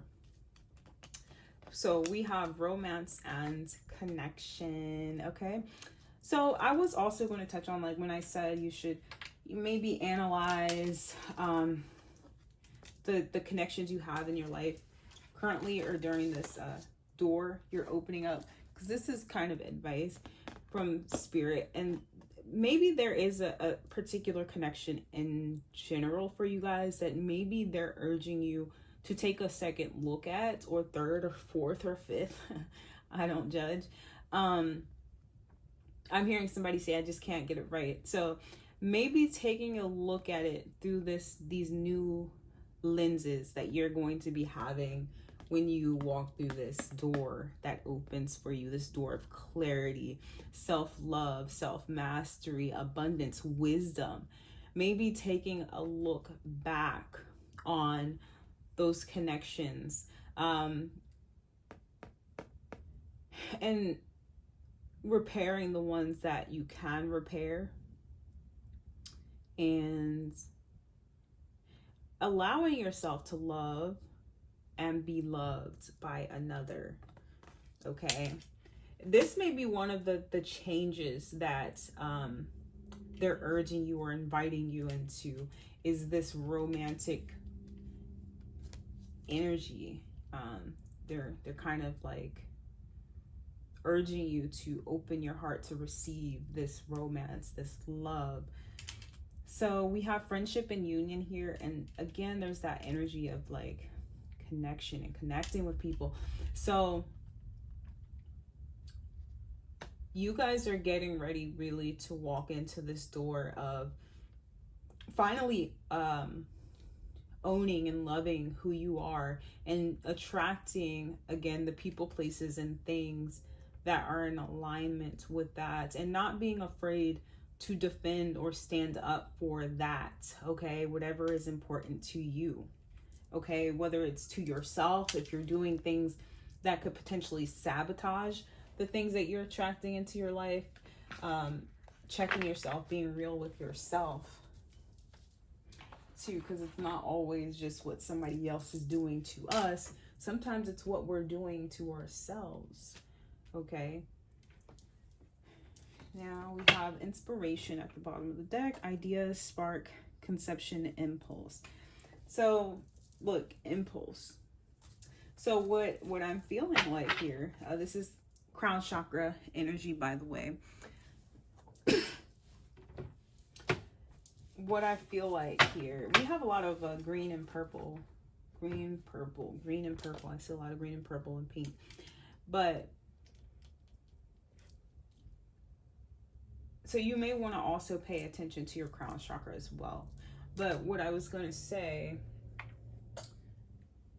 so you guys, literally, air is the energy, it's mental energy. So you guys are going to be getting a lot of ideas, a lot of inspiration, the confidence to actually go after these things, and the confidence to now develop meaningful relationships with other people, whether romantic or platonic. All right, so let's get into these cards, and then we're going to get into the astrology. So we have unlimited potential, consciously creating reality. Raven magic, release fear, heighten intuition, and protection. These two are master cards. So you guys are coming into this energy of self mastery, learning how to work with energy, not work against it. Finding the flow, finding your flow, and learning to work with that rather than against it for ego purposes. When you were in that lack mentality, feeling like it's not enough, I have to do this, this, and this, because if I don't, then something bad is gonna happen. We're releasing fear and we're finding our flow and really diving into that, tapping into it, and learning how to dance with it. Okay, so we have change, cleanse traumatic experience. It's the 417 hertz. You guys may want to look up, because they have a lot of YouTube videos with these binaural beats. You guys may want to look up the 417 hertz and maybe listen to that to change or cleanse traumatic experience, because I'm going to get into that in the astrology, because I feel like a lot of you guys in this pile may have dealt with some trauma in your earlier years that really affected the way you connect with yourself and other people. We have Metatron's cube, the Akashic records. So again, we have Akashic records. So this is about you really finding, again, your flow. Your flow is different, okay? And working with that. That's your magic. That's how you, that is, once you find your flow and you're able to tap into it, that's how success comes to you. Your version of success, not anybody else's. And that's when you start to feel good. And that's, you know, that matters the most. I feel like when you are truly in alignment and happy with what you're doing, then you are successful. It doesn't matter how much money you have in the bank or how much money you're making off of whatever you're doing. If you are happy and truly fulfilled doing whatever that is, you are successful. Meditation, connection to higher wisdom. Again, with the wisdom, you guys really are coming into your own. I'm just going to say that this is a very heightened spiritual awareness. So if you've already considered yourself spiritual, it's just going to be another level of this awareness happening for you. We have tetrahedron, take action. And then we have awakening, Akashic records again, and conscious evolution. So yeah, the universe is really working with you guys. But not only that, you're opening this tour where you're going to be fully aware of how the universe is and has been working in your life, and how to really tap in that flow with the universe. Work with the universe to manifest your reality. So we have frequency. So we definitely want to tap into that frequency of cleanse. But also, again, there's that energy of how your vibration is going to be rising in this door that's getting ready to open for you. You guys are going to be manifesting like crazy. You're at least going to have the ability to start manifesting like crazy in this door that opens for you. Okay, so we're going to look at the action here, and then we're going to look at the potential outcomes when I flip them. First, we're going to take a look at the spiritual aspect of these cards and the message, the spiritual message they have for you. Communicate your feelings as you did in the past. This is going to benefit you spiritually. Analyze attitudes from the past about your home base or your family. That's going to benefit you mentally, okay? Some of you guys could be very conflicted about how you may have been raised, belief systems that were instilled in you when you were young, okay? And how they are conflicting with the direction your life is headed in now, okay? The belief systems you're developing now. And let me tell you, when I first started my spiritual awakening, I am a Black American. I'm classified as a Black American. And Black Americans have that Christianity dogma so instilled in us for generations. That stuff is passed down. So when I was first going through my spiritual awakening, like there were times where I felt like maybe this is the devil deceiving me, and that it really had me in a stronghold. It's like, even though my life is benefiting from this in so many positive ways, okay, I'm becoming stronger, I'm becoming more confident in myself, I'm taking my power back, okay, I'm now able to see deception, whereas in the past I wasn't able to see it as clearly, and I wasn't as ready to accept or listen to my intuition, which led me in situations that, you know, in hindsight, if I was listening to my intuition, if I was coming from a spiritual perspective with things, seeing beyond the veil, I would have avoided a lot of situations, okay?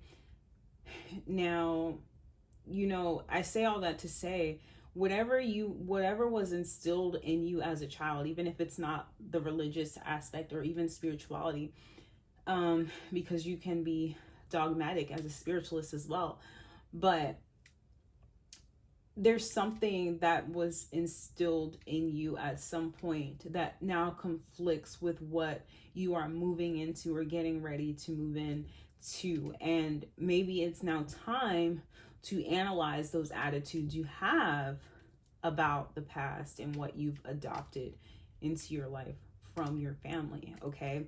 What works, what doesn't, how does it make you feel? Is that something you want to continue to feel? Okay, how is it benefiting me? How is it not benefiting me, right? And if the people around me can't accept that I am my own individual and I have my own experiences, then maybe I don't need to have those individuals in my life, okay? Or maybe I need to set boundaries, because sometimes you can't just cut everybody out, but maybe you need to set boundaries, okay? And lastly, we have the physical. Let your mind tell you how to use your intuition and do what makes you feel secure. And also, I want to say, I'm not talking bad about Christianity as a whole. I'm just talking about the energy surrounding that institution, that energy of fear, exclusion, feeling like one is better than another, feeling like there's only a selected few people who can make it into heaven, who have accepted Christ as their savior, even though they don't live in the way of Christ, okay? Because they're constantly crucifying people. They're constantly casting judgments.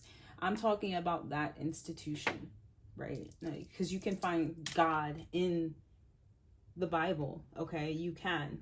And if that's your path to finding God, that's your path. So I would never encourage anybody away from that if that's what you've been called to do, okay?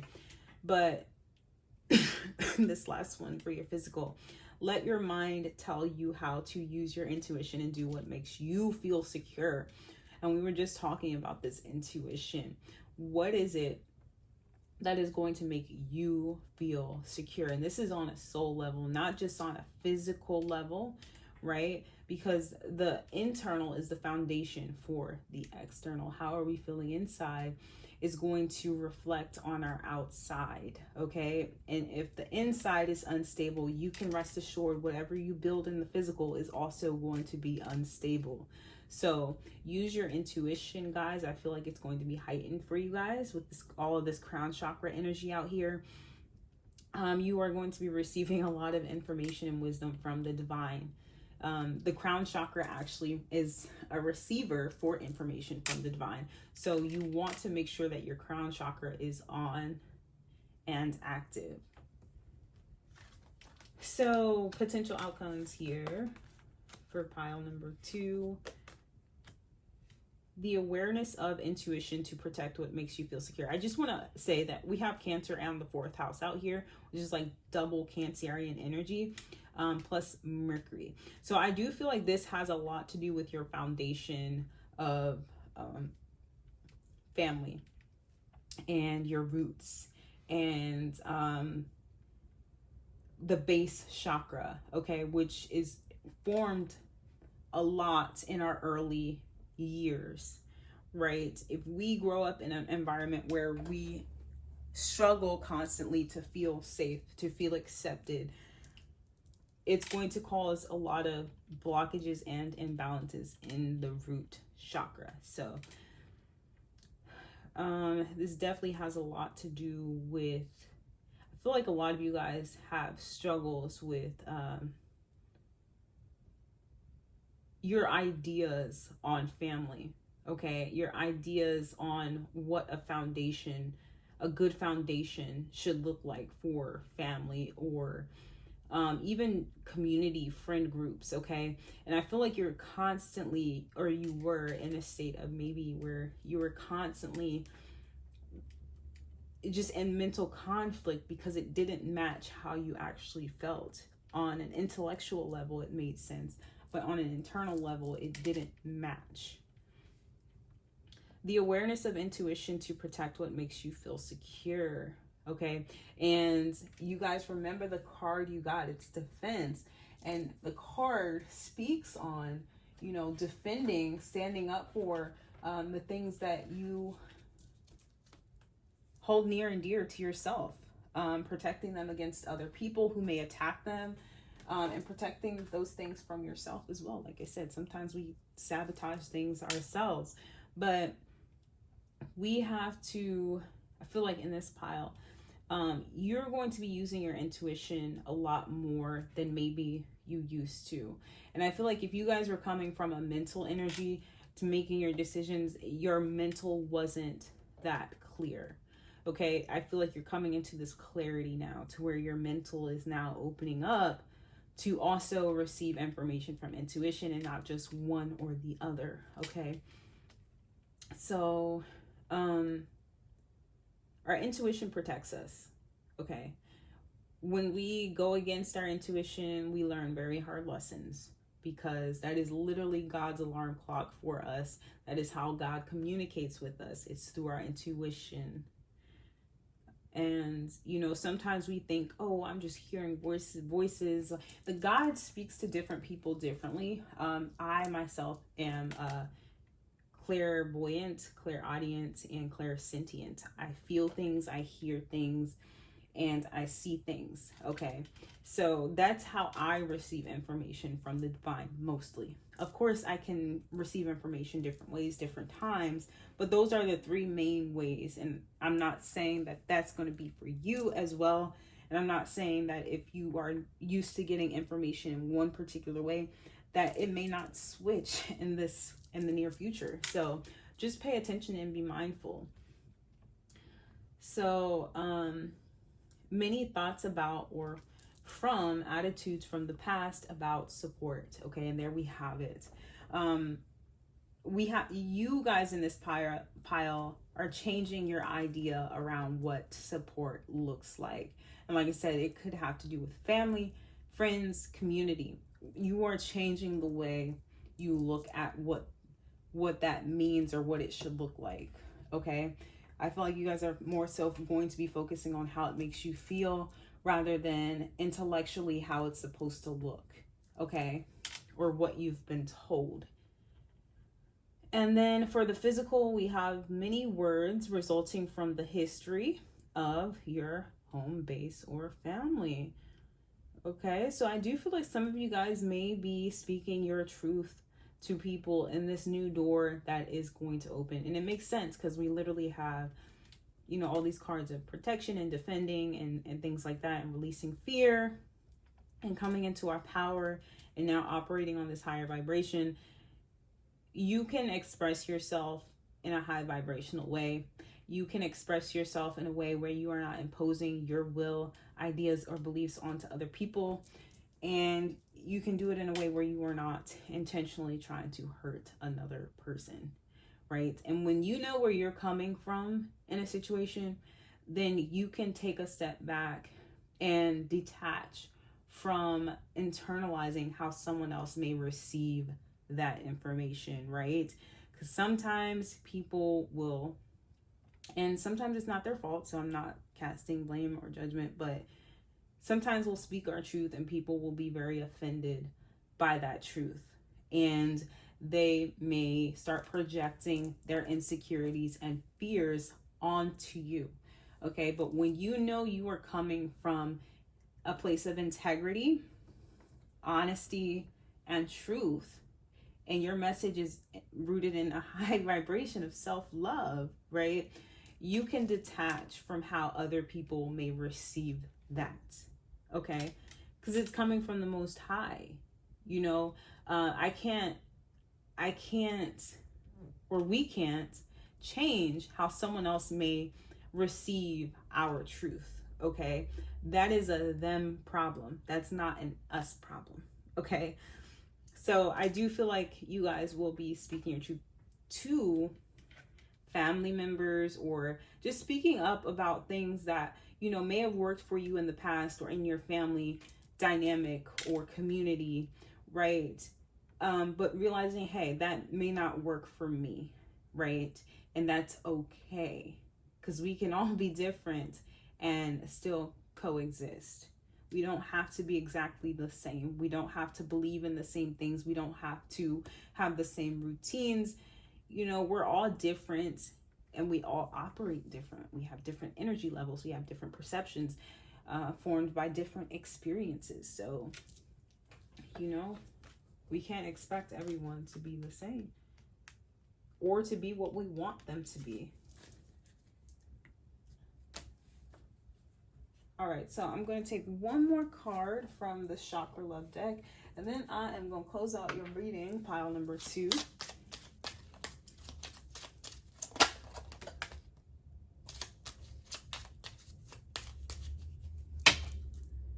Okay, we got sacral chakra here. Just creation, the flames of destruction will ignite a rebirth. I feel like there's definitely going to be a burning away of the old. I honestly feel like this door that's getting ready to open for you, pile number 2, is like a door to a new version of yourself, to be honest, where you are living in your truth, okay? Fertility, let your life burst forth from the seeds of creation. So again, we have all this energy of creation. For some of you guys, you could end up giving birth in this door that's getting ready to open for you, or you may be thinking about having children, because we do have the 4th house in Cancerian energy here. But others of you guys, this is about starting new projects, getting new things off the ground. And it also could just indicate new passion, okay? Burning within yourself. So, and then we have security. To feel more secure, deepen your connection with nature. And that's like the general message we got for everyone when we started this reading. So you guys definitely should look into grounding work, especially to balance out those imbalanced root chakras. Okay, so speak from your heart. It is the only thing worth listening to. Okay, so we were just talking about all this heart chakra energy. So, you know, when you're coming from a heartfelt space, a truth, a place of truth, you know, you can't be wrong.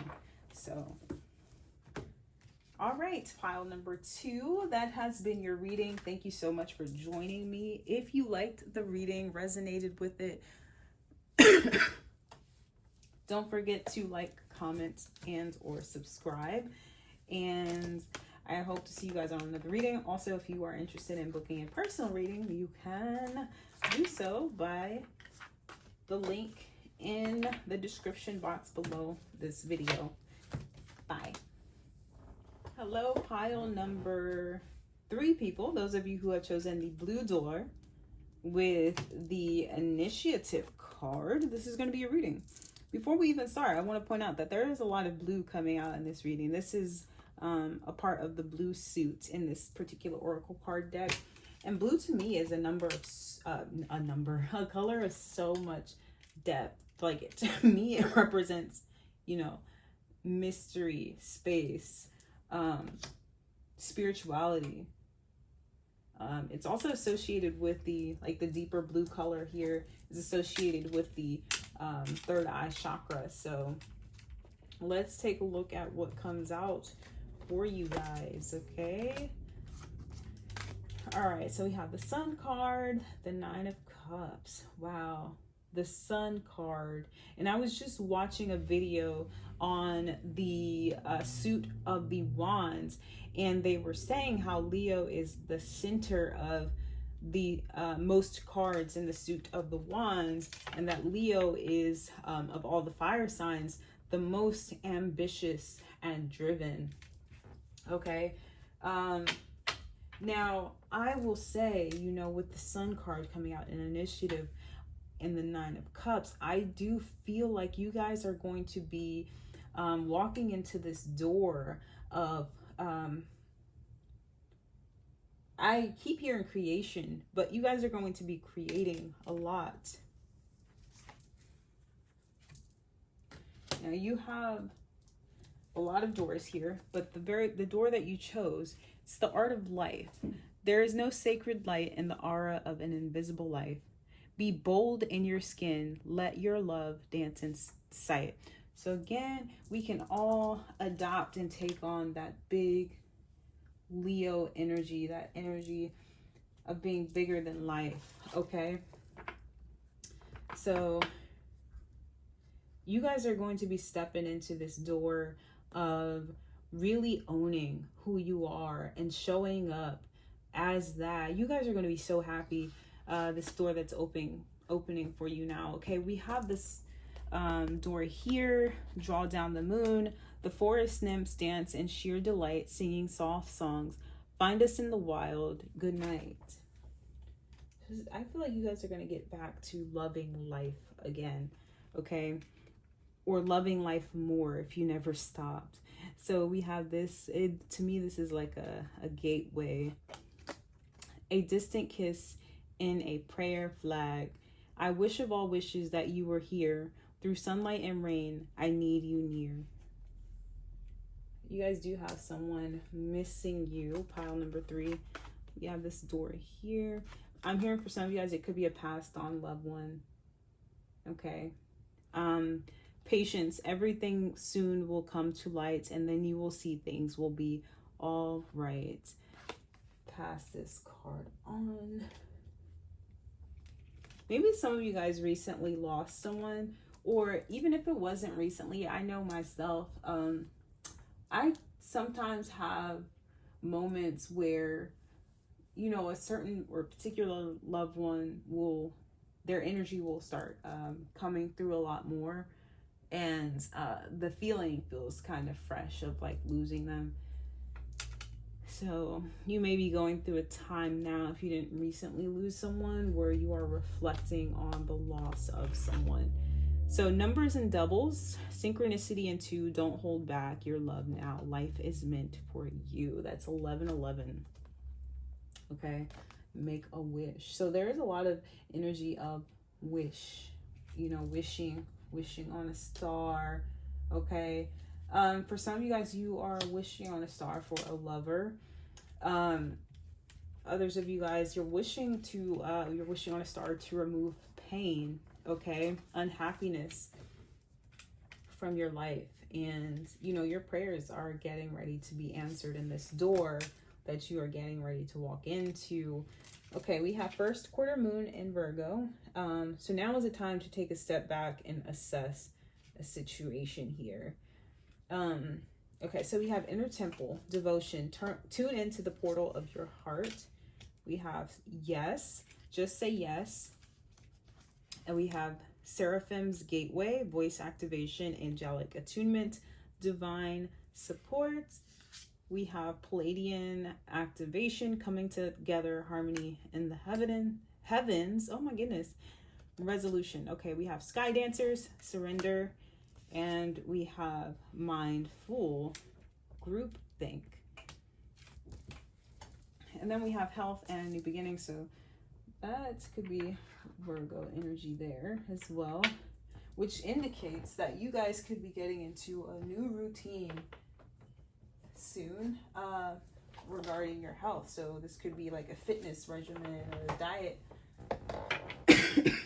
or levity. But I do want to touch on this card that just say yes, because I went over this with pile number 2. So you may resonate with messages in pile number 2 as well. But all it takes is that one yes, first from yourself and then from another or others. So this quote came to me particularly when I was drawing cards for your pile. And the fact that the Just Say Yes card came out from the Lightworkers Oracle deck was confirmation that you guys in this pile are going to be saying yes to yourself a lot more in this door that is getting ready to open for you. And that is going to begin the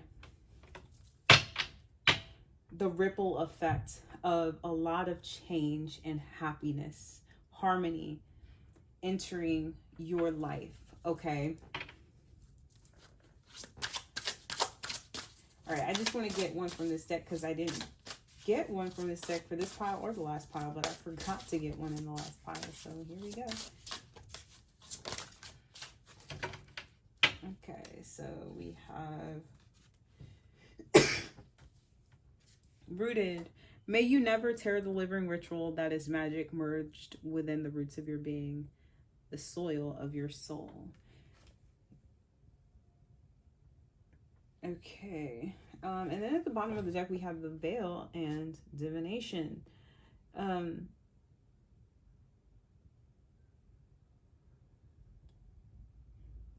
the veil says, it's quite possible your eyes have become the fog in which you dwell, a half-swallowed glimpse of all that you truly are or can be.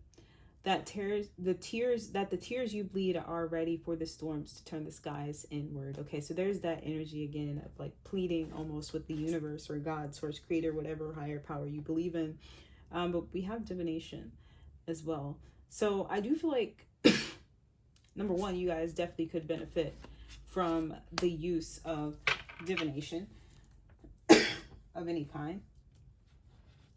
But it's going to help you start seeing beyond just what you may be experiencing now in this present moment. Because you do have a new beginning. Like literally we have the sun, we have initiative and new beginning. So there's something that is going to be starting for you guys. And I feel like it's going to come from some sort of decision to take a chance on something. But take a chance on yourself. Okay. Now, with the Page of Wands in reverse, with the Six of Swords in reverse, you guys may, they're saying this is past energy, but you've been unable to move on from something because you were not listening to your intuition when it came to that situation. And, or, you know, if it's not even just move on from a situation, it's move into or, progress, if you will, in a situation, a project, a place, a thing, a career, money, finances, whatever, because you were not listening to your intuition here, which was guiding you to take some sort of action that you were not taking. Okay, so now moving into this, I feel like you're finally going to say yes to whatever your intuition has been guiding you to do. For some of you guys, it could have to do with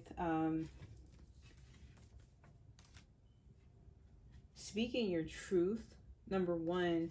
But I feel like it's more so like putting yourself out there, whether it be in like social groups, social situations, social media, or networking with more people in your career field.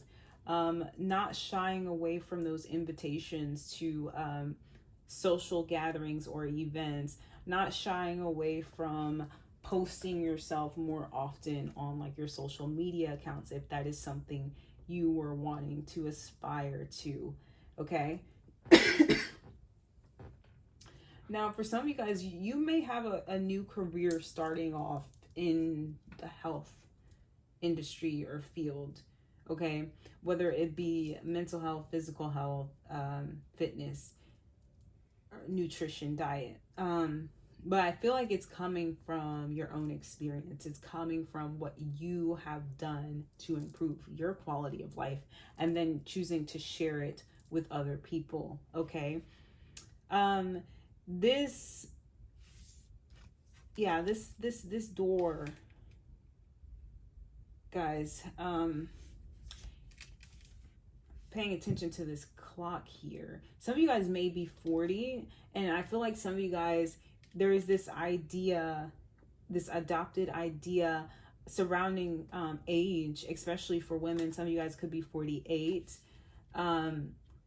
that 44 or 30 even. Okay, I know 30 is one of those ages people turn, even 40, where it's like a shift, you know, it's a realization, you know, I am getting older and I am mortal. So, you know, I'm not going to live here forever. What am I going to do? What is my impact or legacy going to be, is what some of you guys may be thinking. And there's a lot of these ideas saturating the manosphere or YouTube right now, or social media in general, where people are putting grouping people in these boxes based on age, you know, and nothing else.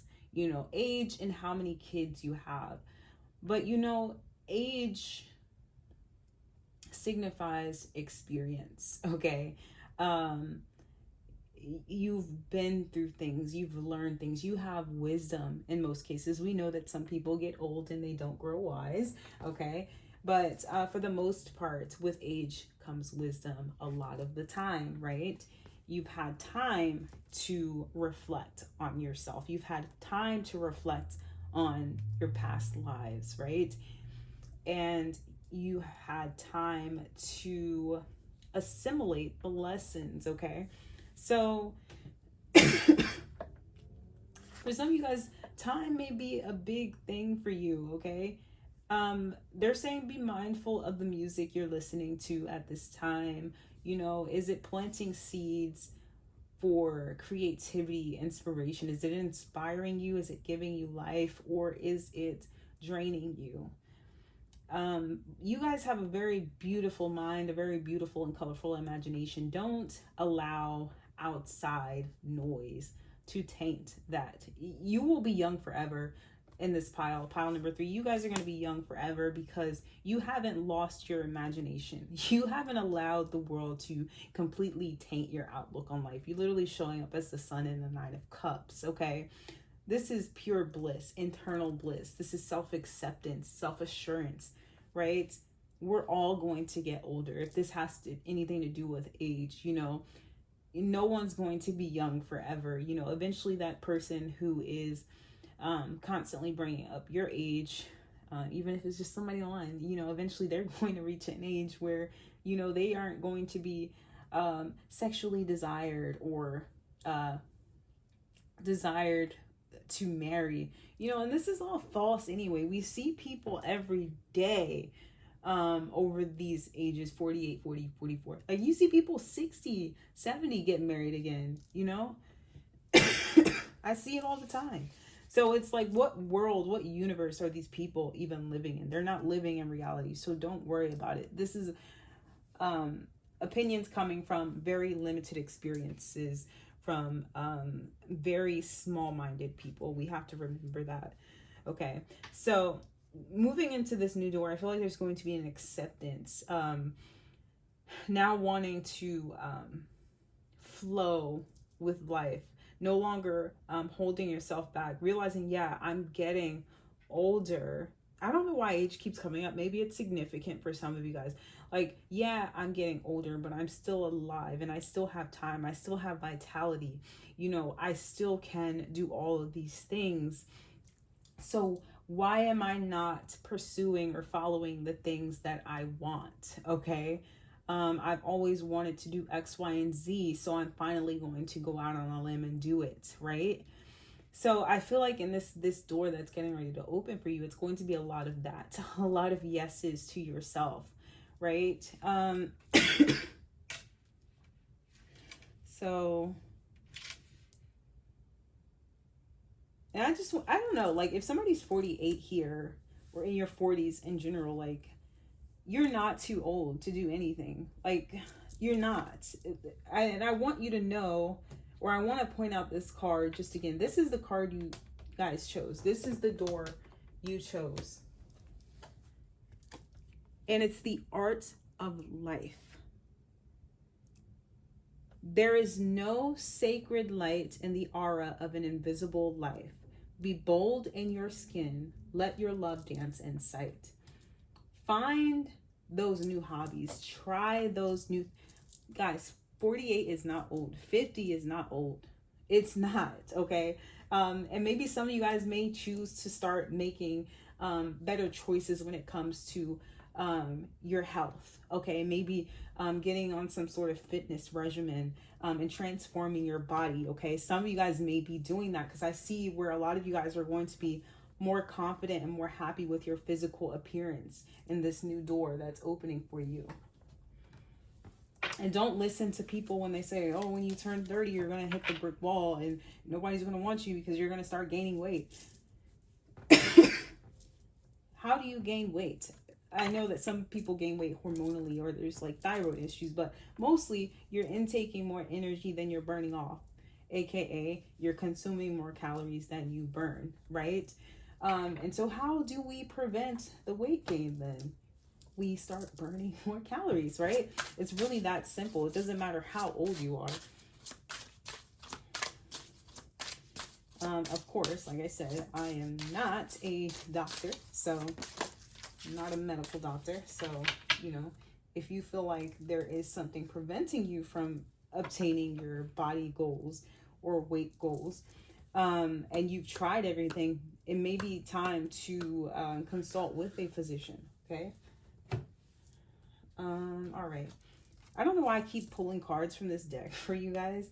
We have potions and spells and rituals. So you guys could be witches, and if you're not, this is like your sign. Some of you guys could be 28, 33. Some of you guys, no, I will say, if you don't practice, you should. You know, there's nothing like when we do root work, or when people do root work, they're literally just using tools from the earth in most cases to work with the universe to create the outcomes they want. However, the most potent and powerful spell work comes from when you are in true alignment with yourself, your higher self. That higher self is in alignment with the universe, and your higher self already knows your purpose and destiny. So when you are doing spell work or root work or any type of manifestation, whether it's just affirmations, writing things out, because that's a way to cast a spell, is to write something. When you are in true alignment and you have the power, a very powerful will, desire, or faith in whatever it is you're trying to call into your life, that is the most powerful type of work you can do for yourself, okay? Because when we cast these spells to manifest certain things, they don't, in some cases, they may just come, they may just show up. But even in like prayer, if that's something you believe in, usually God is going to grant you with all the tools necessary to make that thing a reality, right? So you may notice that you cast a spell to grow your following on social media, for instance. And you notice that you start becoming more confident. Your voice becomes louder. You now feel more safe or confident showing your full personality. You're broadcasting or displaying your full personality online. And that is literally like a byproduct of what you asked for. So it's coming naturally. This is already in you. You're not calling something in that isn't for you, aka working against the universe. The most powerful work you can do is when you tap into yourself, your true purpose, your higher self, and you start working with the divine to manifest your destiny, mission, purpose, whatever, your best life, essentially, the life you came here to live. Or if you don't even believe in that, because you come here and you manifest living as an embodiment of the higher power, which is basically, what is that code? Oh my gosh. ye are gods, right? Ye are gods. It's literally in the Bible. So becoming a walking embodiment of that, the higher power. God told us we are gods. We are made in God's image, right? So manifesting, becoming an embodiment of that through your work with, I'm hearing herbs, the earth, energy in general. Okay, some of you guys have such potent and powerful energy that literally you can sit outside under the stars, under the moon, under the sun, and call in anything you want, literally with no extra tools or anything like that. Of course it would help, but you guys are really that powerful. So if you are not practicing, you definitely should be. Just gonna say that you definitely should be practicing something, even if it's just prayer and burning incense and things. We have crystals and herbs. Oh, what medicine, what sacredness to behold, a dash of healing straight from mother's home. So yeah, there we go. Herbs and crystals and nature spirits. Literally, I was just saying that they're literally urging you to work with the nature spirits. Okay.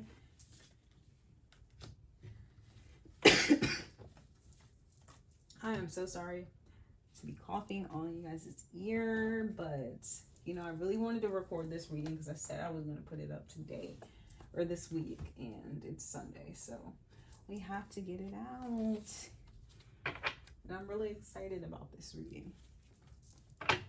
Okay, so we are going to take a look at advice and or messages from the ancestors.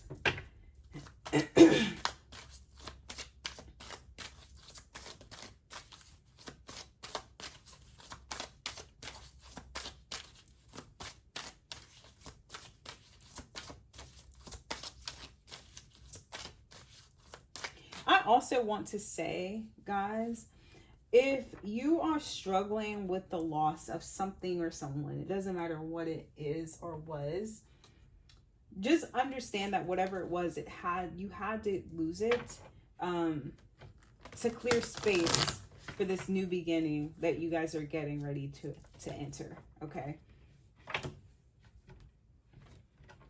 It may have been holding you back in some way, or I noticed that when I lose an ancestor or a family member in the flesh, my my ability to manifest actually increases, and I go through spiritual awakenings every time I lose someone close to me. So, you know, and they say that, you know, we're more powerful in the spirit. So sometimes, and you know, my mom used to say it to me all the time growing up, sometimes God calls his children home so he can continue to build his army in heaven. So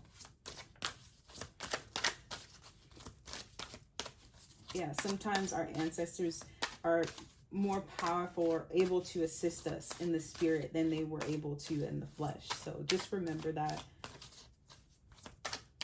And it doesn't even necessarily always have to be ancestors. It could be close friends, because we could share bonds with people on a spiritual level, deeper than just the flesh and blood. So it could be like friends, lovers, you know. So you guys also could, you know, there's a lot of clarity that also comes to me after losing people close to me. So I feel like there could be like a realization of certain things happening for you, you know, as a result of some loss. Okay. Particularly if it was by death of a loved one. But for some of you guys, it could just be the death as in transformation as it relates to age. Okay. Leaving an era.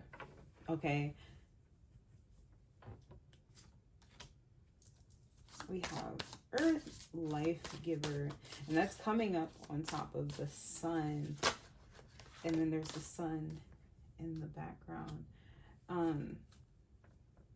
The divine wants you to know, and if you've lost an ancestor, and look, as I'm saying this, literally the master ancestor DNA came out. If you guys did lose someone, whether recently or a long time ago, this person or these people are watching over you very strongly. And I mentioned in the beginning of the reading, you guys, a lot of people watching this reading today, you come from people who are very connected to the earth, whether they knew that consciously, because sometimes it's lost as it's passed down by generation. But you come from a long line of people who were very connected to the earth, and they gave reverence to the elements, earth and the sun, okay? So, you know, and they passed this love down to you. It's been passed down to you. So if you wonder why you have so much love and respect for the earth, the sun, the moon, the stars, animals, it was actually passed down to you from your ancestors. So, and they're saying also, if you have struggle adapting into this new world, okay, which a lot of starseeds, indigo children do have this trouble adapting sometimes. We feel out of place, you know. These people just don't understand a lot of times, right? Groupthink, right? It's almost as if everyone is just thinking the same exact thing at 100% of the time. It's like nobody knows how to use critical thinking skills. Nobody knows how to agree to disagree, you know? Nobody knows how to see life from another person's perspective, okay? Nobody talks to understand anymore. Nobody talks to listen anymore, right? And it's like these things are so blatantly obvious once you've gone through certain awakenings, once you've leveled up in age, that it's just painful to even be a part of or see sometimes. It's like, why are people so close-minded, right? There's ways to adapt into this. Number one, because you're different, it's going to be easier for you to get attention, whether it's like in your career field, you're networking with people, you're thinking about leveling up your position or changing career fields altogether, and you're wondering, do I have the skills necessary to make that switch? Or you're wanting to put yourself out there publicly, whether you want to become someone famous, or, you know, on a grand scale, or even just on social media. You're naturally going to stand out because your perspectives are very unique, okay? You are that starter, the fire starter passion here. Even though I don't agree with everything on the manosphere, right? Kevin Samuels, when he came out, he had a very, very, very unique perspective at that time, and he kind of started something. He started the fire. So you guys could start the fire for something very positive and impactful on the collective, okay? And you're not too old, so, you know, stop saying that, stop thinking that. You guys look good too. They're saying you guys look very good for your age, okay? You're very youthful. And you're going to stay looking very youthful for a very long time. Okay, we have the Holy One. There you have it. Okay, inspiration. You guys are inspirational people, to say the very least. And I feel like you guys don't give yourself enough credit, okay? So here I am, and your ancestors and the higher power, God's first creator, validating you. I know you don't need it, but we are validating you that you are very special and you are worthy.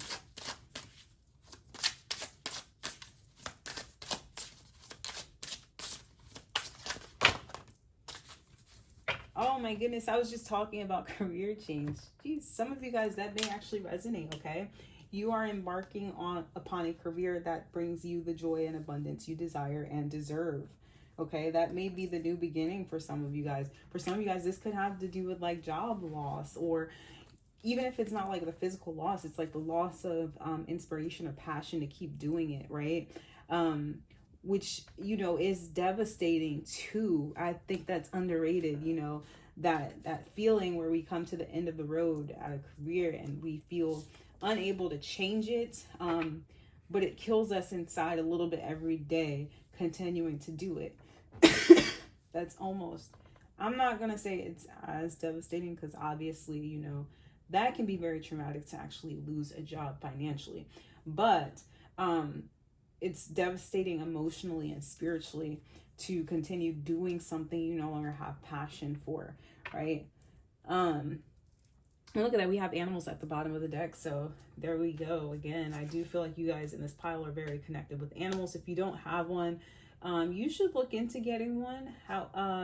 If that's something you're not into, not everybody wants to own a pet. You can find other ways to connect with animals, videos online. I'm hearing like a petting zoo, okay, for some of you guys, a petting zoo, or even like a shelter, just going in and spending time with the animals in the shelter.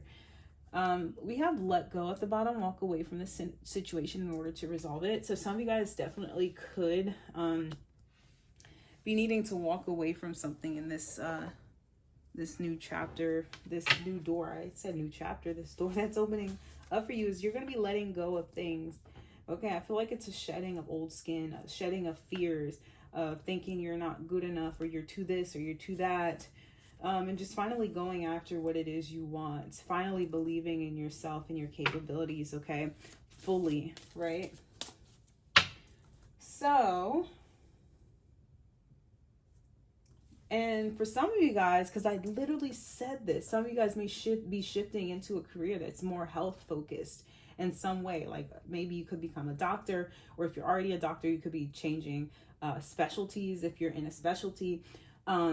If you're a nurse, you may be looking into becoming, learning a specialty. If you are not in the career field at all of health, fitness, or what have you, you could be out of the blue considering a career in that, okay?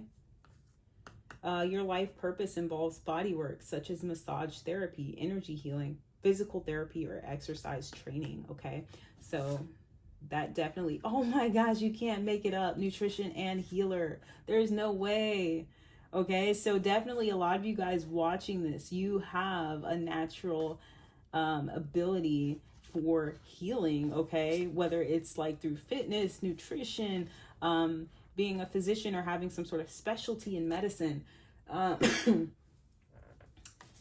You have a lot to bring to that field, guys. You don't ignore your intuition. Like if you start randomly thinking, oh, I should have gone to school to become a doctor or a nurse or something, or a massage therapist, thinking about getting into Reiki or some form of energy healing, right? Don't ignore those little hits in your intuition to start doing that. Because I feel like for a lot of you guys, it's coming from somewhere, but it's from, like, what I'm getting is it's going to start coming out of nowhere. Like you've never had these ideas before. For some of you guys, you may have thought, oh, I'm not smart enough, or I don't have enough money to actually pursue a medical degree, all right, for example, or I just don't have the time to learn something new like energy healing, or I don't have the fittest physique to pursue a career in physical training or fitness training, right? But one day, you, in this new door that's getting ready to open for you, you're going to start considering the possibilities of these things very seriously, okay? Look at that, heart's desires. The angels are supporting, guiding, and protecting you as your dreams become a reality.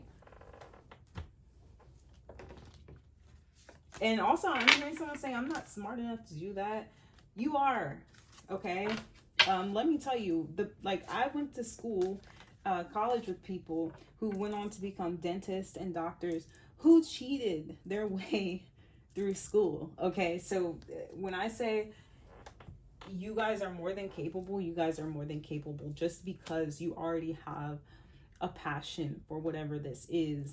And you're doing it for the right reasons, which means you will be more inspired to actually learn the ins and outs of whatever this is, okay? And if it doesn't have anything to do with health, for some of you guys, it could be like, so we have divination, spells, and all this stuff. You could just be called to start working more with spirituality and holistic medicine, roots, herbs, root work, herbs, and stuff like that. Becoming a doctor in that. It's okay. So let's go ahead and pull some cards. We'll get some advice and more messages. But they're definitely saying to connect more with Earth, pile number 2. Get outside more, soak up the sun, soak up the moonlight.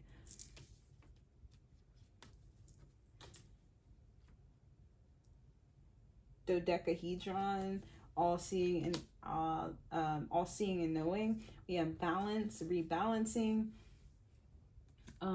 We have creation, the fruit of life, spheres of knowledge. We have Merkaba, healing all levels of being. And there's that emphasis, guys, that I feel like you guys are healing yourself. You're like transforming yourself on your own. Like there's something you're doing to actively heal yourself, or that's what you're getting ready to walk into.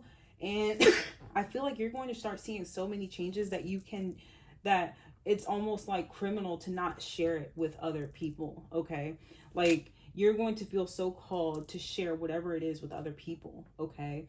On any level. I don't care if it's like influencer, like a fitness influencer or a doctor, you know, it doesn't matter where on the spectrum you fall. Dietitian, you're learning something through your own experience and you're wanting to share it with the world. Even if it's like mental health too, because we kind of leave that out of health sometimes.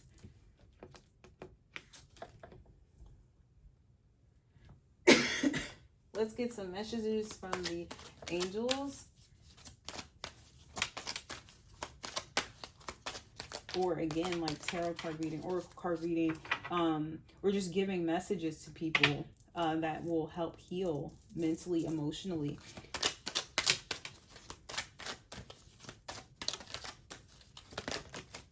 But the only way you would have learned this is by trials and tribulations that you had to overcome. You figured out how to overcome them.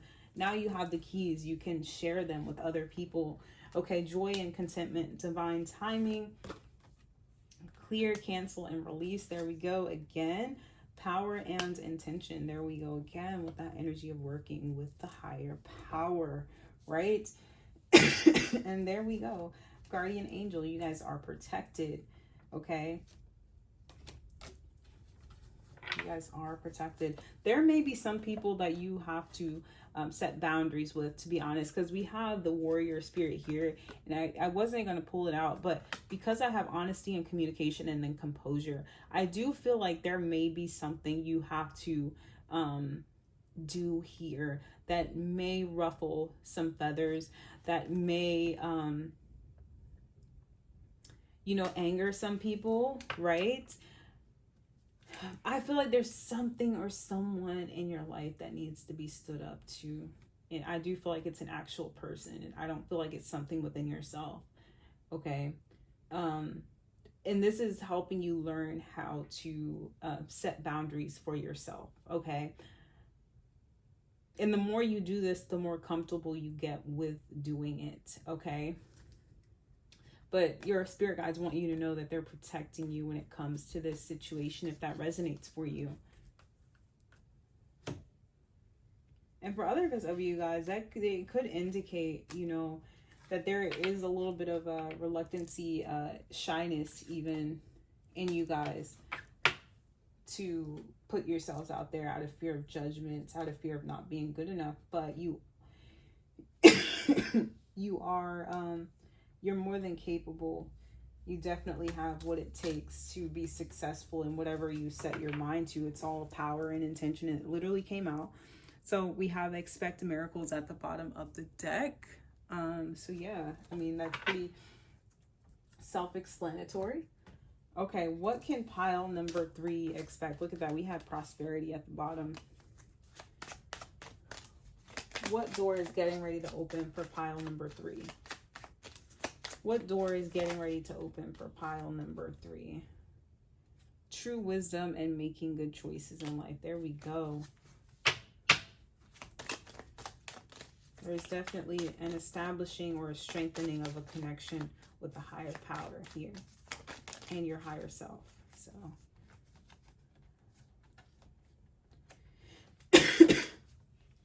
All right, so we have dragonfly. You bring light to this world, okay? There we go. I'm telling you guys, if you chose this pile, you are very inspirational. You are meant to inspire people, okay? And the door that's getting ready to open for you, look, mystic star, okay? The door that's getting ready to open for you is one where you decide finally to take a risk on something. Oh my gosh, this is the pile with just say yes. Okay, like you're just going to wake up one day, okay? There's going to be a feeling possessing you, okay, to do something that you've never done before. You're thinking things that you've never thought before, and this is coming with age. I also want to point that out because age came through a lot in this pile. This is coming with age, maturity, okay? Finding yourself, okay? And that is a gift of growing older, is growing more comfortable in yourself, discovering more of yourself, and growing closer to a higher power in the process. Okay, so yeah, protection, strong protective magic for the family and the home. So you guys are definitely going to be very protected in this door opening up for you. But also we have love coming in, okay? So there we were talking about how some people feel like, oh, you hit the wall, you're never going to find love, nobody's ever going to marry you, especially for ladies. And then men, if you're watching this, don't settle for that rhetoric of, you know, only seeing a woman for her physical vessel.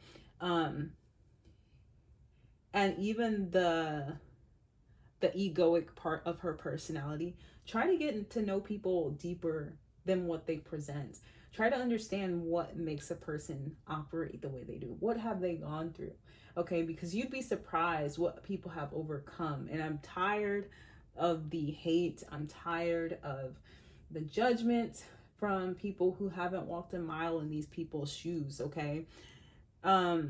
Saying that someone isn't worthy of love because they've been young and they've been dumb before, right? So, or they've aged, you know, because people are so dynamic and complex. There is no one size fits all. Just because one group of women chose not to get married until they were in their 40s doesn't mean that they all chose to do that for the same reason, okay? And it doesn't mean they have the same personality, same belief systems, or anything like that, okay? It's just, there's so many people in the world and so many different paths and so many different experiences. You cannot possibly think that one size fits all, okay? And if you do, you are missing out on the meat of life, okay? The really good parts of life. The elements of fire, air, and earth combine to create powerful protective boundaries, spiritual, mental, physical, and emotional. And there it is again, guys. The elements, I said that they are urging you to really work with nature, okay? The elements to manifest. And you guys definitely have love coming in. Attract a lover, soulmate, or life partner. And whoever this person is that's coming in for you. I'm actually getting two messages because there's two different people that are coming in for you. At least two different people. It could be more, but there's at least two. And one of these people is representing a path that you've been down before in love. And the other one is presenting you a new path. Okay, this person will aid you in healing. And this person is not going to want anything from you. That's going to be a main indicator. This person is going to come off as someone who genuinely wants to get to know you as a person beyond your vessel, your physical vessel. So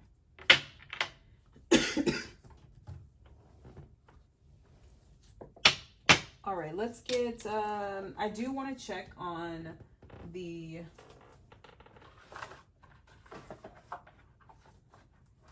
chakra cards here to see if there are any particular chakras that you guys should be focusing on, paying more attention to in this new door, or, you know, what's going to help you or assist you with this door that is opening for you guys. And wow, you got heart chakra like pile number 2 did. But you also have desires at the bottom of the deck. Goals, passion, craving, fulfillment. And again, this is reminding me of that yes. Say yes to yourself. What's going to make me happy, right? And saying yes more to the things that are going to make you happy. And maybe there's a needing to let down some of the boundaries you have when it comes to, you know, having fun or, you know, pursuing your desires. So we have compassion, caring, empathy, acceptance, and gentleness. Okay, so this is a focus on the heart chakra, okay, for that self-love.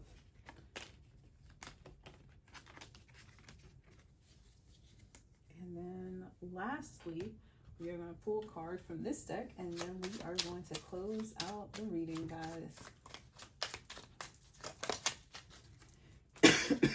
Excuse me, I'm so sorry, I keep coughing. All right, so we have root chakra, and this also came out in pile number 2. So you guys definitely could watch pile number 2 if this resonates for you. There may be additional messages. So to feel more secure, deepen your connection with nature.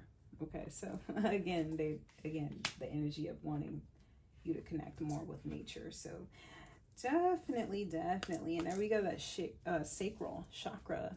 Creation, the flames of destruction will ignite a rebirth.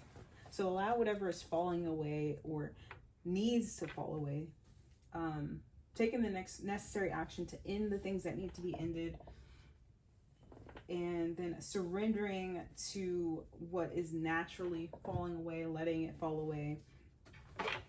Turning more inward and just, you know, fully embracing yourself for who and what you truly are. And not being afraid of who you are and whether or not other people will accept it or not. Okay, so pile number 3. This has been very lovely. Okay, so the door that's about to open for you guys, pile number 3, is 1 to healing, magic, getting back to your roots, nature, taking action on the things that will change your life as well as the life of others. Okay, and recognizing the divinity within yourself and the gifts that come with age. All right, so pile number 3, that has been your reading. If you guys resonated with it, don't forget to like, comment, and or subscribe. I hope to see you guys on another reading. If you are interested in booking a personal, you can do so by visiting the link that will be in the description box below this video. Hope to see you guys on another one. Bye. Pile number 3, people, last but certainly not least, those of you who have chosen this blue door, the flowers, and the transformation oracle card. This is going to be your reading. What door is about to open for you? We have the Odyssey and we have passages. The Odyssey says, take in the beauty of the country lands and botany, explore the wonder like a gypsy traveler's odyssey. And passages, spiritual signs of inclination. You're walking through passages of your transformation. So, wow, interesting. We have that, and we literally have transformation on the oracle card. So that lets me know, pile number 3, excuse me, I have a very annoying cough right now. But that lets me know, you know, that's definitely confirmation that the door getting ready to open for you guys, pile number 4. I'm sorry if I called you guys pile number 3. is one of change, transformation. All right, so let's get out the cards.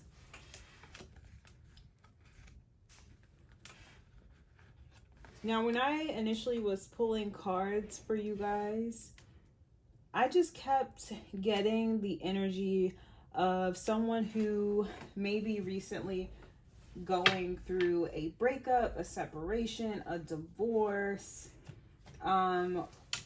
whether it be separation from family members, friends, and or romantic.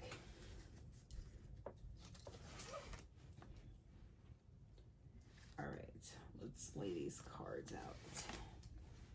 Trust your path, birthing a new age.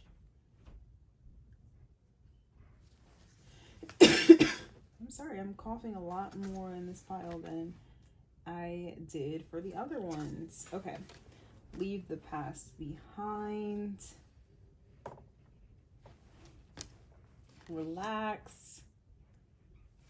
You're going to have a new emotional beginning, pile number 4. Then we have Emerald Tablet activation, cosmic ordering, divine alchemy, conscious manifesting.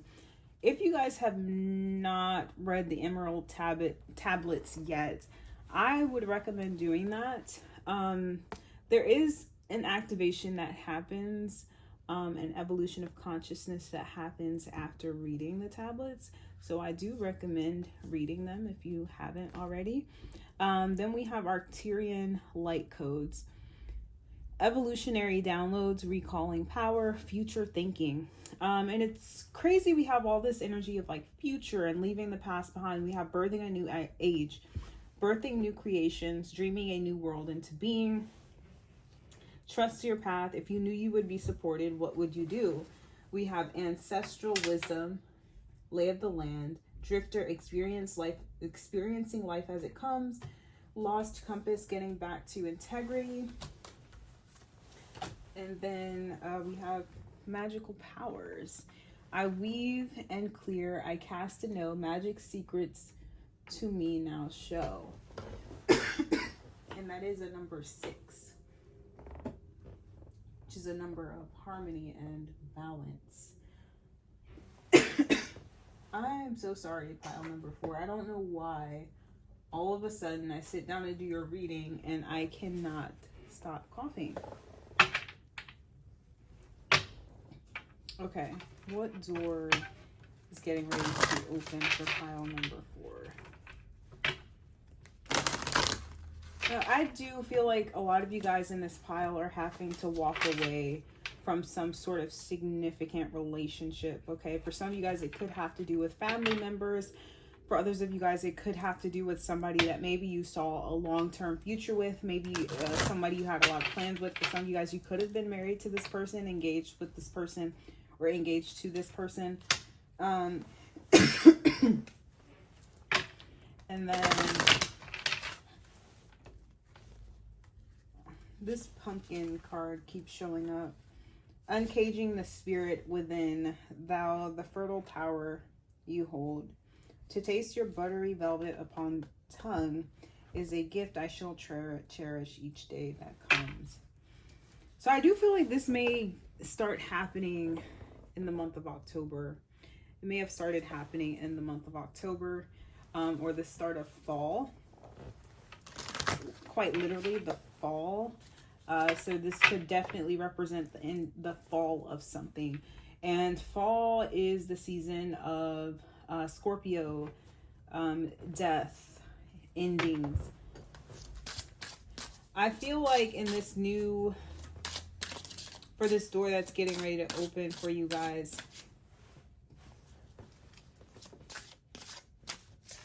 it's almost like the divine had to allow you to be completely desecrated, okay, in order to be reborn. I think you're learning very valuable lesson on boundaries. Look at that. And we have protection at the bottom of the deck.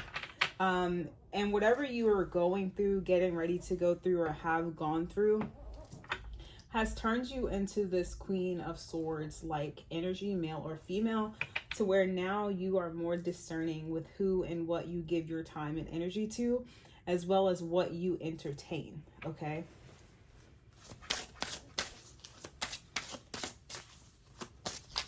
For some of you guys, you could have been dealing with family members who were very combative with you, all or nothing type of energy here.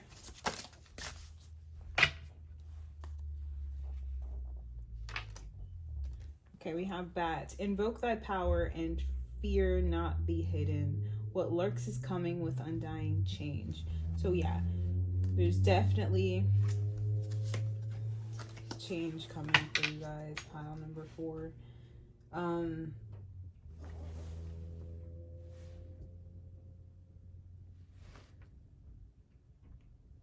There's only one constant in life, and that is change. Pile number 4. I feel like there's going to be a sense of trust, granted or gained, in this door that's opening for you guys, or this portal that's getting ready to open up for you guys. I feel like there's going to be a lot of trust gained. You know, I feel like for you guys in this pile, there may have been a time where you were doubting your journey. Because I feel like a lot of you guys in this pile, you're either dealing with heartbreak, I cannot talk. Oh my gosh, what is going on? You're either dealing with heartbreak now, you have dealt with heartbreak, or you're getting ready to experience heartbreak in this door that's getting ready to open for you.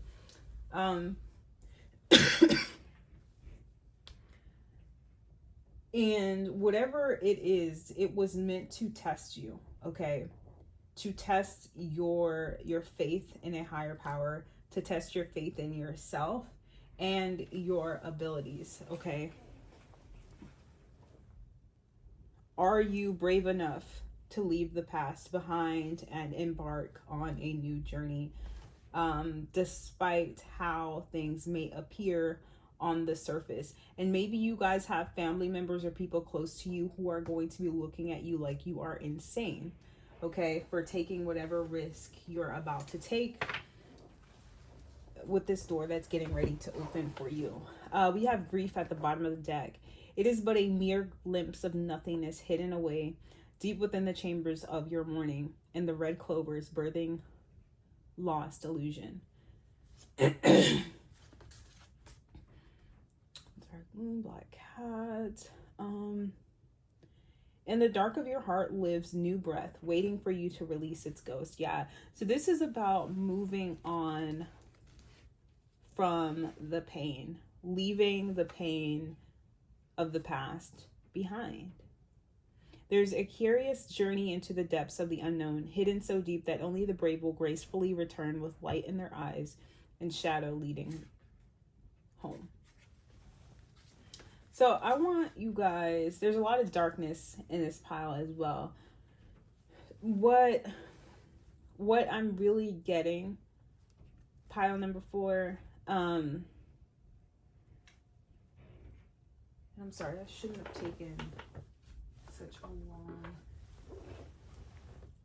break, because now I'm trying to get back into the swing of this.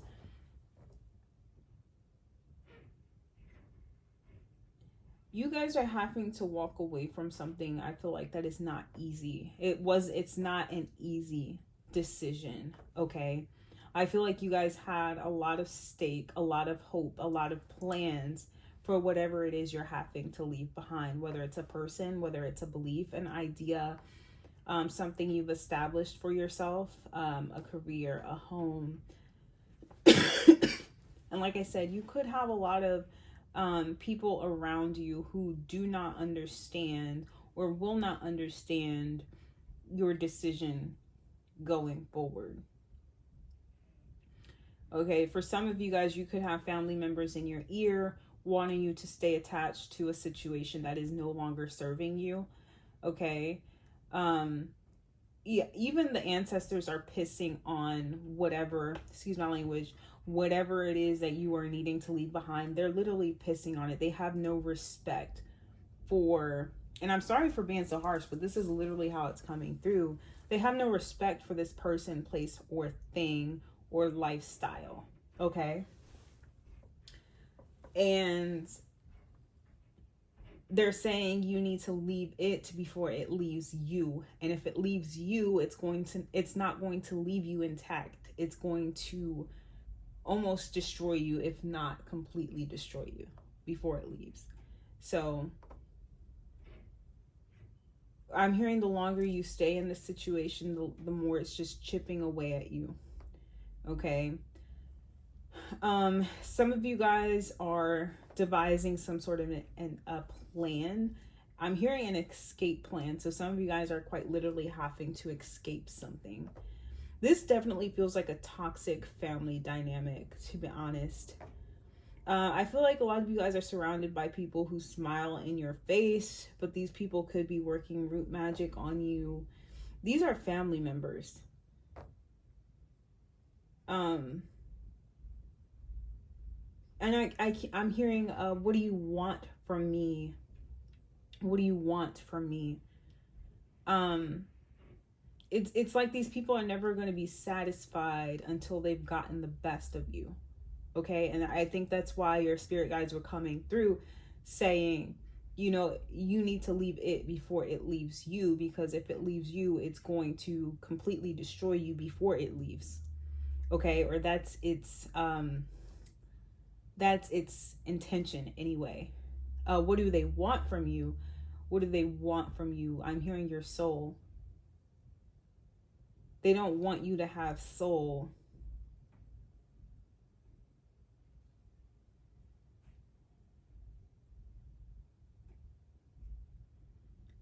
You do have some people here who could be jealous of some sort of relationship or union you have, okay? Relationship, connections. They could be jealous of your connections. For some of you guys, they're angry that you've set boundaries with them. These people could be consistently reaching out to you and hurling a lot of insults, okay? Speaking very nastily to you, trying to shut you down, trying to mess with your self-confidence and the way you see yourself. If this is not actual people, then this could be your own negative thoughts, okay? And or habits, okay? And you need to leave it before it leaves you completely broken, okay? And I'm hearing intuitively, this is not what family is supposed to be. This is not what family is supposed to be. So,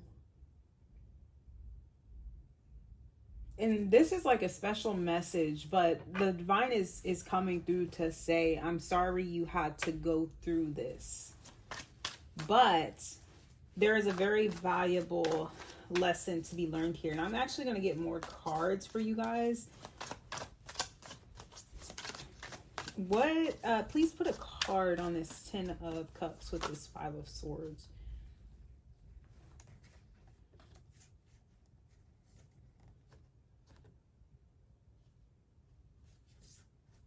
Okay, so we have the 2 of Baskets.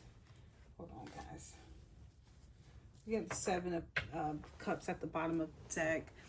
I am going to say this is a very strong message coming through here. There is like a group effort to destroy a relationship, or there has been a group effort to destroy a relationship. But we're talking about alchemy here. So if you're wondering why I have to go through this,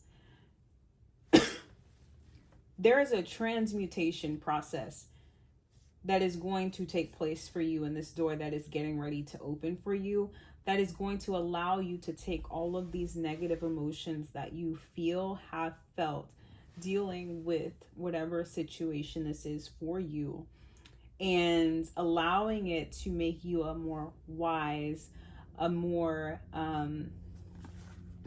confident person, a person who's able to see to the truth, see to the core of a situation, see the truth in people and situations more clearly and more accurately now.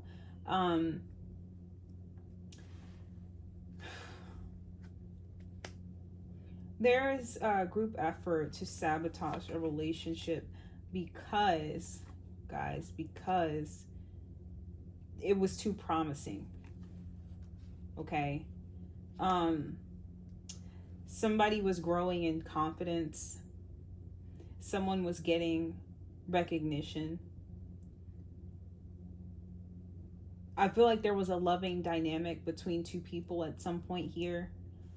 And there was an involvement of other people with this Three of Cups at some point in this dynamic between these two people. I'm seeing and hearing a group of people sitting around gossiping about this relationship, okay? Or friendship, okay? For some of you guys, if it has nothing to do with the relationship, it was just a lot of gossip and naysaying about how you were choosing to live your life, okay? And the people I'm reading for here, you guys are very smart people, very logical. You guys speak truth. And for some of you guys, you could be in the public eye, or you could be someone who gets a lot of attention. You could be coming across as someone very victorious, very successful, right? And people were gossiping about this, wanting to understand how you got to where you were and being intimidated by that, okay? I want to understand this more. Why is all of this, why is this here? One on the Lovers and the Queen of Swords. There's a soulmate connection out here. We have the Queen of Swords and the King of Swords with the Lovers and the Two of Cups, okay? And there is the Emperor.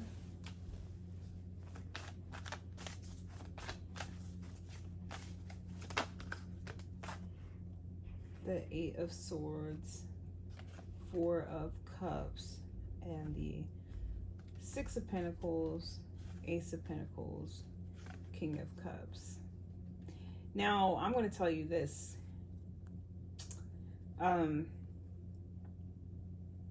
You guys are dealing with somebody, or you were dealing with someone who was never satisfied with anything. And so when I heard, what do you want from me? You'll never know what this person or these people want from you, because they don't know what they want. All they know is they are discontent within themselves, within their own lives. And so therefore anything given to them is never going to be enough. Okay, and some of you could be dealing with officials here, the courthouse, jail time. For some of you guys, there's rejection here, okay? I do feel like with the King of Cups here, with all these other cards, with the King of Cups, with the Six of Pentacles and the Ace of Pentacles, guys, this to me is, and the Emperor with the Eight of Swords. I think somebody here was trying to entrap someone here in a situation. For some people, it could have to do with the court system, like a marriage or a contract. For some people, it could have to do with children or a child. But with the King of Cups out here, I feel like whoever this was trying to gain access to your emotions by way of a child, children, marriage, your family even, in order to extort you. To exploit you for finances, okay? To be completely honest, and that is disgusting. I am so sorry if anybody is having to go through that, where you are having to battle people just to see your kids or take care of your kids. If this is a situation with someone who is trying to control a situation with you by controlling access to your children, your family, your finances, because for each of you it's going to be different, but there's a certain level of emotional manipulation here. There is someone who is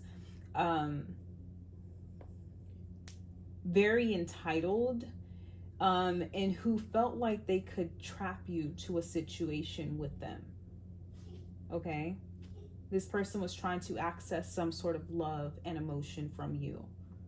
And I do feel like whoever this person is, they've done something to get in the way of some sort of romantic connection. For a lot of you guys, there's definitely soulmate energy out here. I feel like in this new cycle, this could be the thing that you are having to walk away from. 8 of Cups. Now, I'm hearing it's going to take a lot of bravery and a lot of just not giving a crap, you know. And I'm no expert on the matter, but if you are dealing with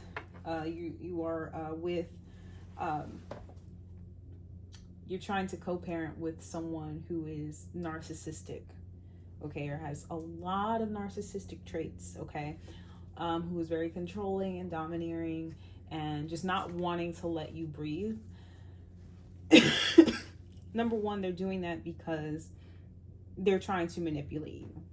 You have to understand that. And number two, the only way to win in a situation with people like that is, and I know it's not a very popular opinion, but in my eyes, it's just allowing them to basically be in their own circus by themselves. Just stop entertaining the circus, essentially. Like, just stop entertaining the circus.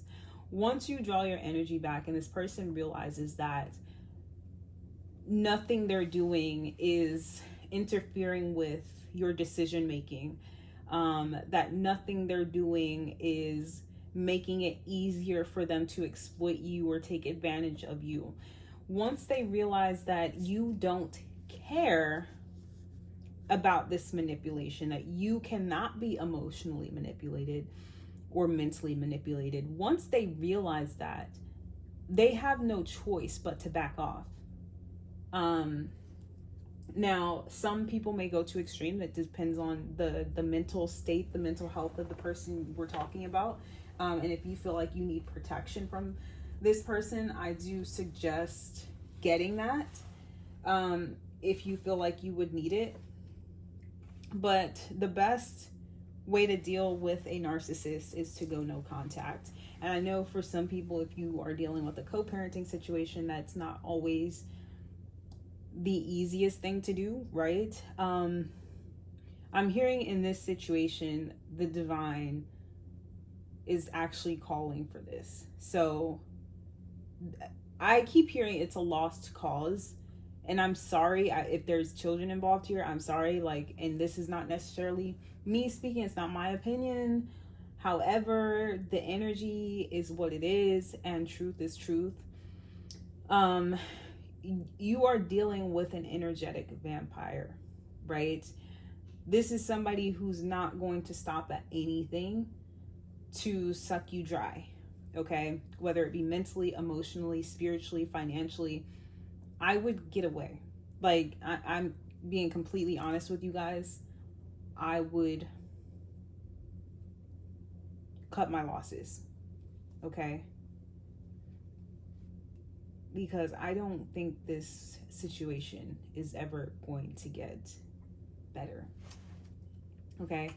For some of you guys, it has to do with a marriage. So, I mean, take it how it resonates with you. However it resonates, somebody here is dealing with an energetic vampire. And the door that's getting ready to open for you guys is one where okay, so you're entering this door to, I'm going to be quite honest with you guys. It's not an easy energy to go through. So the door that's opening for you is one that is going to be very challenging. I'm going to be completely honest, because I feel like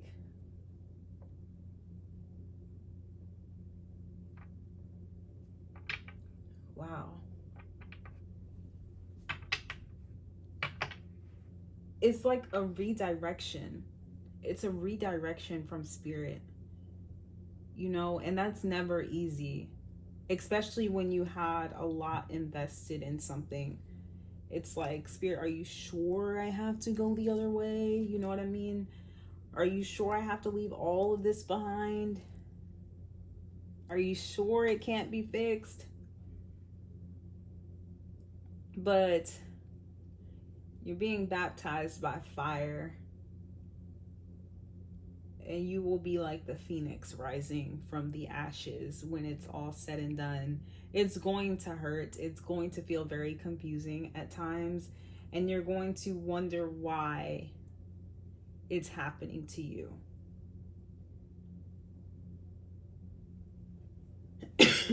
But this is definitely something that has to be left behind completely. Completely.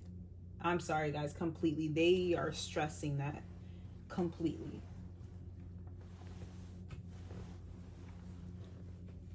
Okay, so the drifter card here was drawing me in because of the blue. The blue in this card to me is giving serenity and tranquility.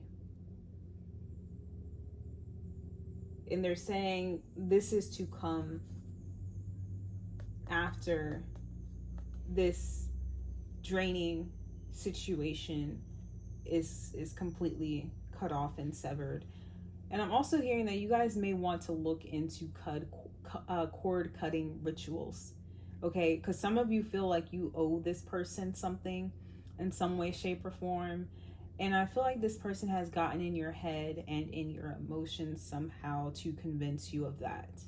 And I feel like for a lot of you guys, that could be one of the things that makes it very hard for you to just turn your back on the situation and be done with it. But man, these people's words are like knives cutting through you. And I keep going back to that message of you need to leave it before it leaves you destroyed. The spirit is saying there is no win for you here. You're never going to win this situation.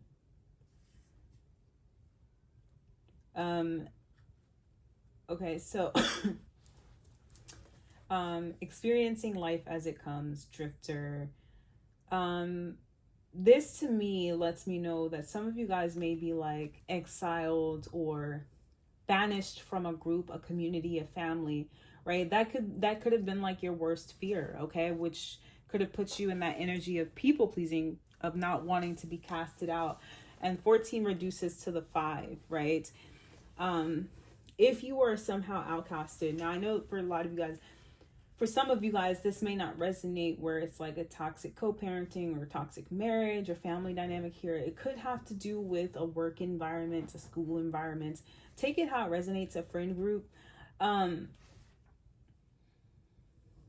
where you have people constantly trying to convince you to give to them, even though they don't really give to you, but nasty words and shots at your self-confidence. So I feel like once you cut this loose, all this energy tied to the past, you're going to be like a free agent, okay? To start over and rewrite your story, rewrite your life, okay? And you'll have this feeling of now I can relax. Look at that. Relax, new moon in Cancer, and that's new energy. That's a new start. Okay, now I can relax. That's behind me. And now I can take each day as it comes. I don't have to be so stressed out day to day, wondering what is this person or these people going to do or say to me next. Okay.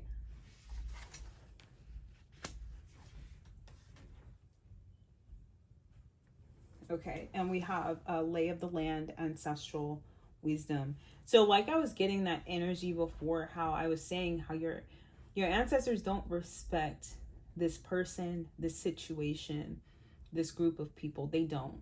guys. They don't. And I feel like that's why they're being so cutthroat when they say that you need to just cut ties completely and completely turn your back on the situation. They're coming through your intuition and they're giving you these nudges, okay? They're giving you the information you need to see this situation clearly so that you can make the best decision for yourself, okay? And I got into a conversation with a young man last night. And I was telling him how, sometimes your birth family is not your tribe, okay?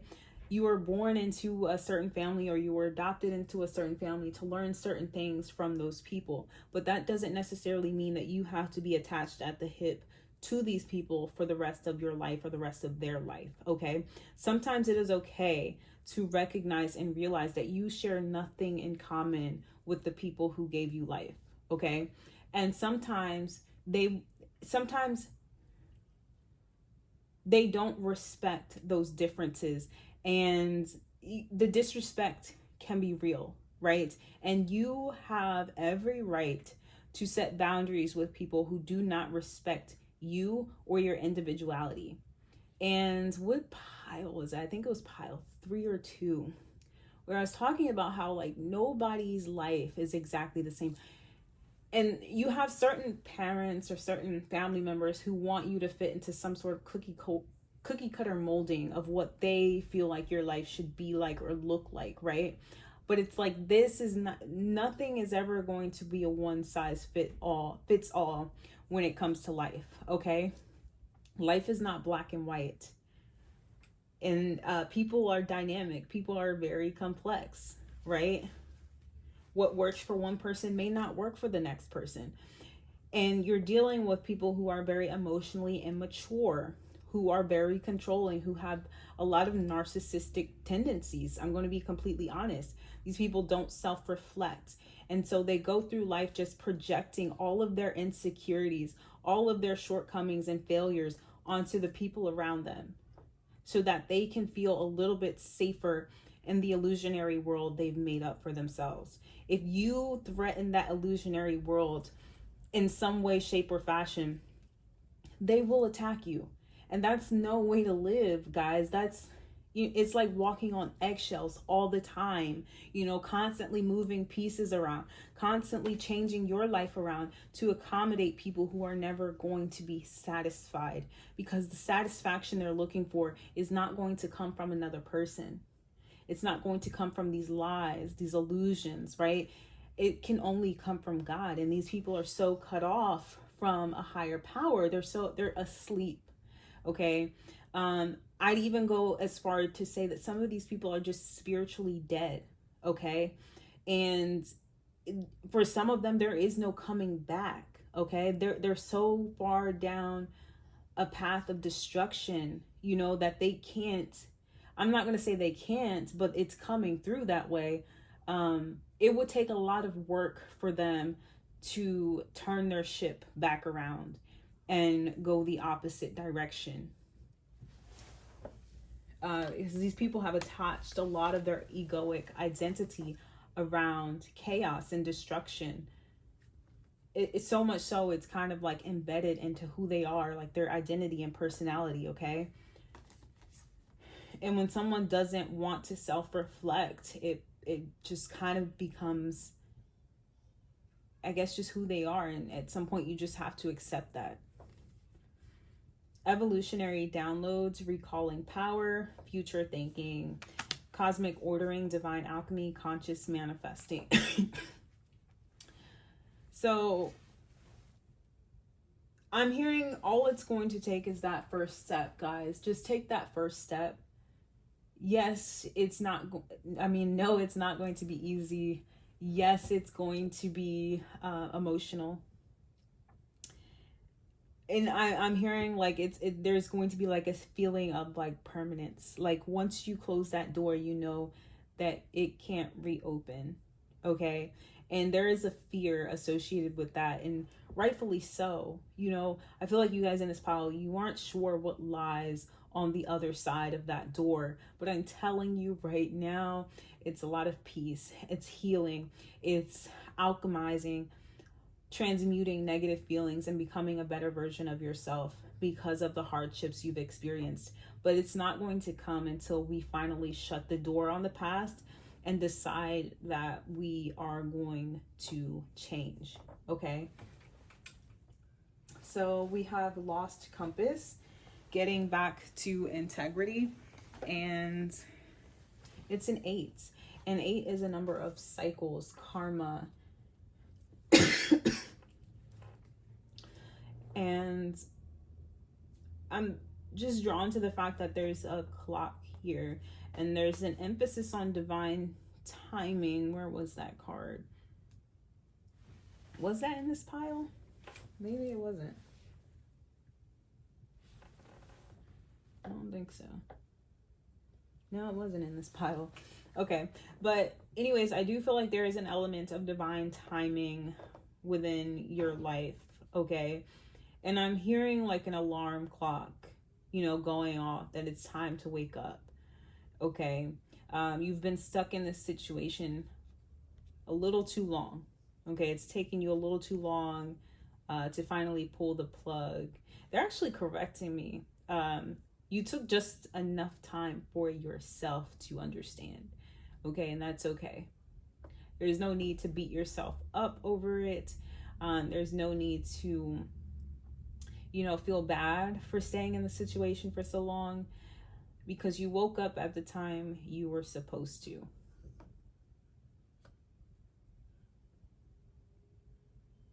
So where you were lacking or feeling like you were lacking the direction in life before, it's almost like the school of hard knocks. That's what I like to explain it as, where you're kind of just going through life,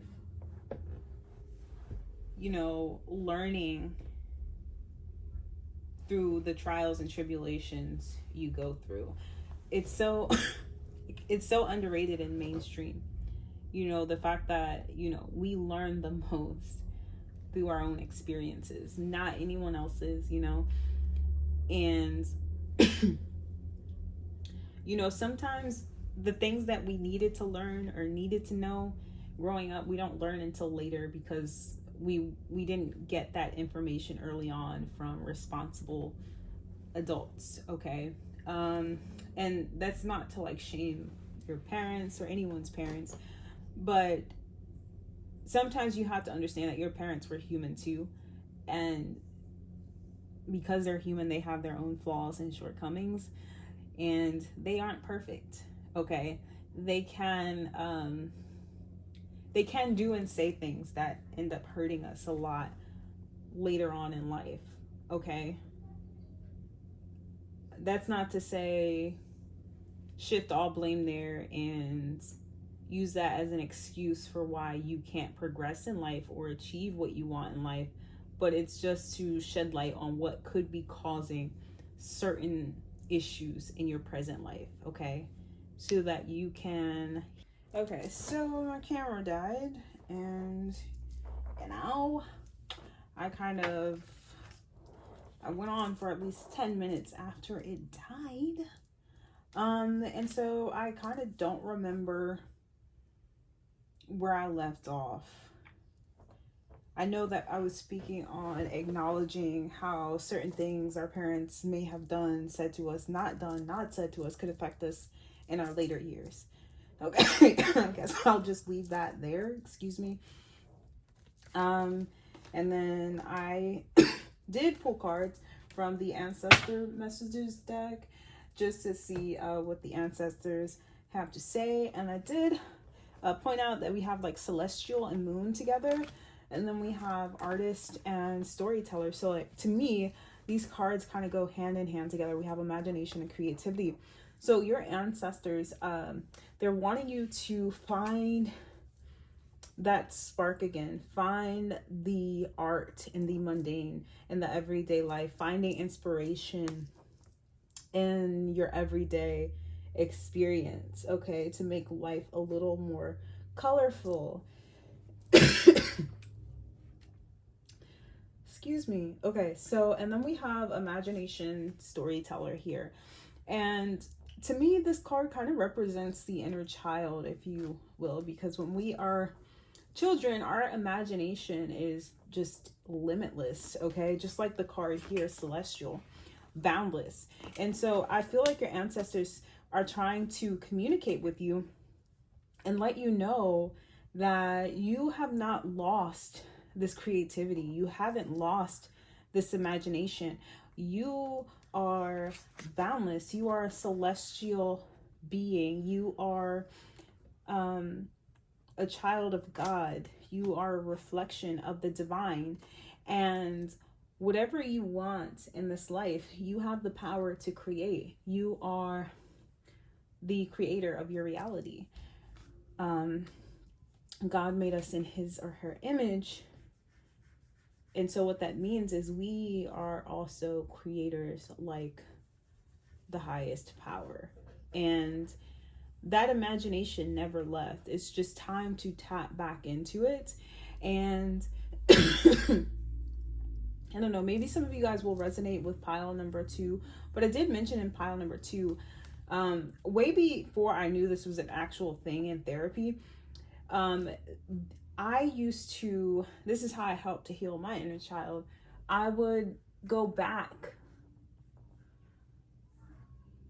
I would imagine myself as a child, and I would go back as an adult who is seeing this child for the first time, or it doesn't have to be the first time, but you get what I'm saying. Like, just imagine yourself, you know, as an adult, and you are interacting with a child that you may not even know like that. And this child is sad. This child is experiencing neglect, abuse of any sort.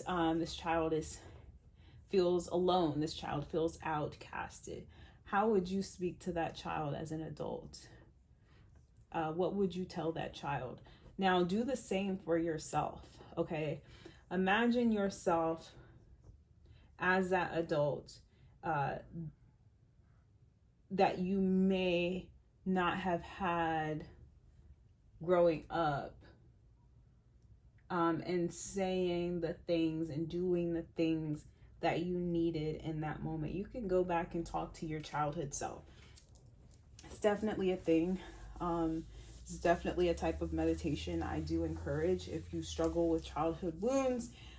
If there was ever a time you didn't feel safe, if there was ever a time you felt unloved, going back and speaking to that child as an adult now and letting that child know that it's okay, that they are loved by the highest power of all, and that you are special and you're meant to do great things in this life.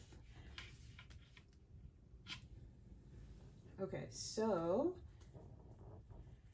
oh my gosh, I hate that camera cut off like that. It just throws me off. Okay, so let me go ahead and get oracle cards from the Life Purpose deck I have here.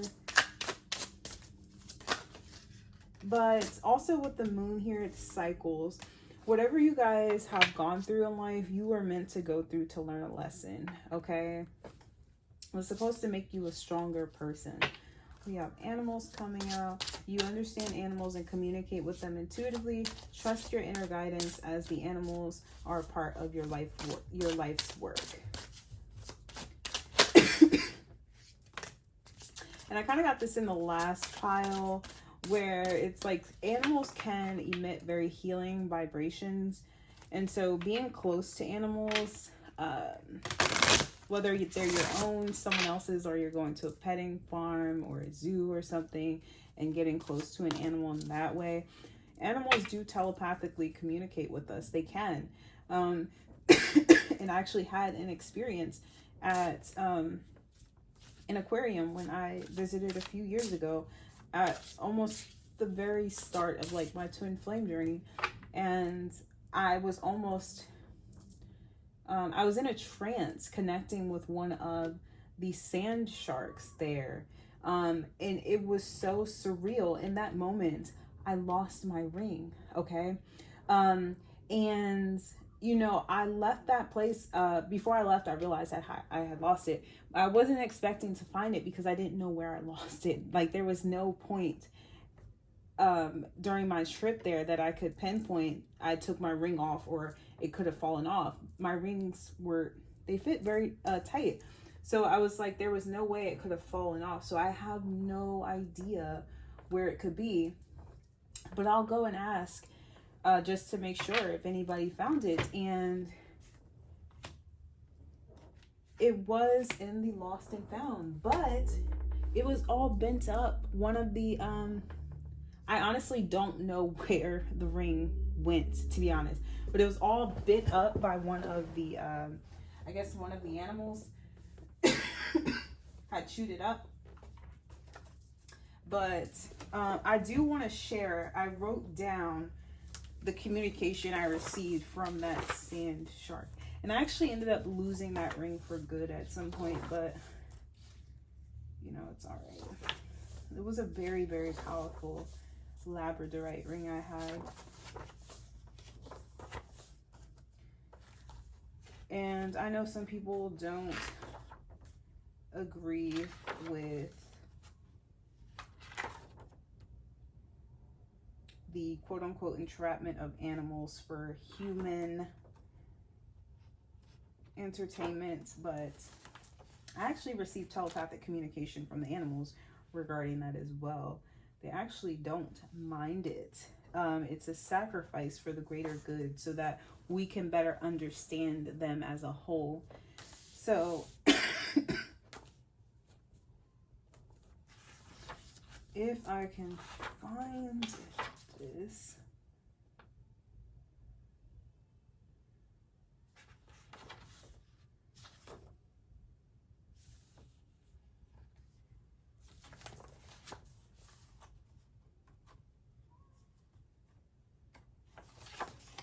I used to rate so much.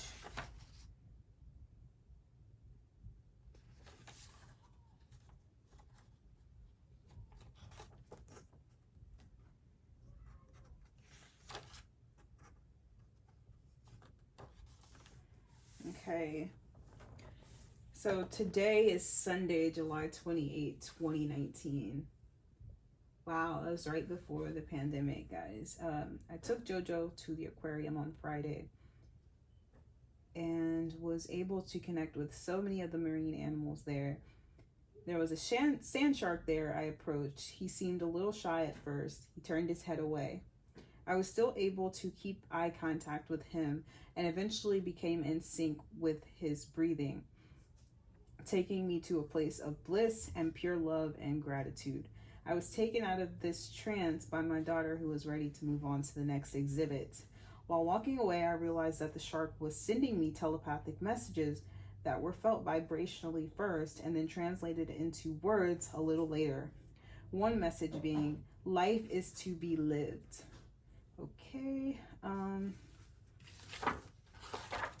well, I don't know where I continued that. Oh, that's a shame.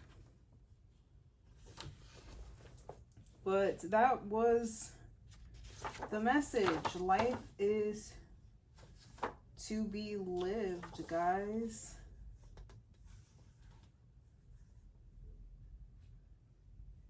But not long ago, a few more minutes into the show, I had realized the ring is no longer on my hands. I wasn't really panicked though. At the end of the show, I searched the area I sat and found nothing. I just thought, oh well, left the auditorium.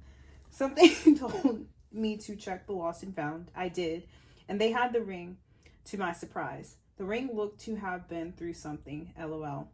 It was bent and scratched. I'm thinking there's no way a human could have done this, as I am trying to bend it back into place. While walking on the grass, I am thinking of this incident and the communication sent to me from the shark and my Reiki instructor telling me it may be a sign of them telling you to pay more attention And it dawned on me that much of my struggles stem from being too in my mind and upper chakras, that I miss things happening around me in the physical. Today I am meditating, asking to be shown. Okay. So I was meditating and communicating with my spirit guides, and as I was doing this, I was taken back to the memory of the friend I made the aquarium. This is a different entry. Life is to be lived. Sometimes we get so caught up in being better or having more, we miss out on life. I lost my ring at some point during my visit, and I am believing it to have taken place between my encounter with the shark friend and the dolphin 3D experience. A young girl was describing her love and interest in the ocean and marine life. She says she feels at one with them, and I am put into a trance, deeply resonating with her words, especially after my encounter with the shark 5 minutes prior. My attention was placed onto my ring for a second. And then I guess that's when I realized it was gone. But I don't know why this journal entry in specific is like so out of order. Like, what is going on? I don't know why I did that.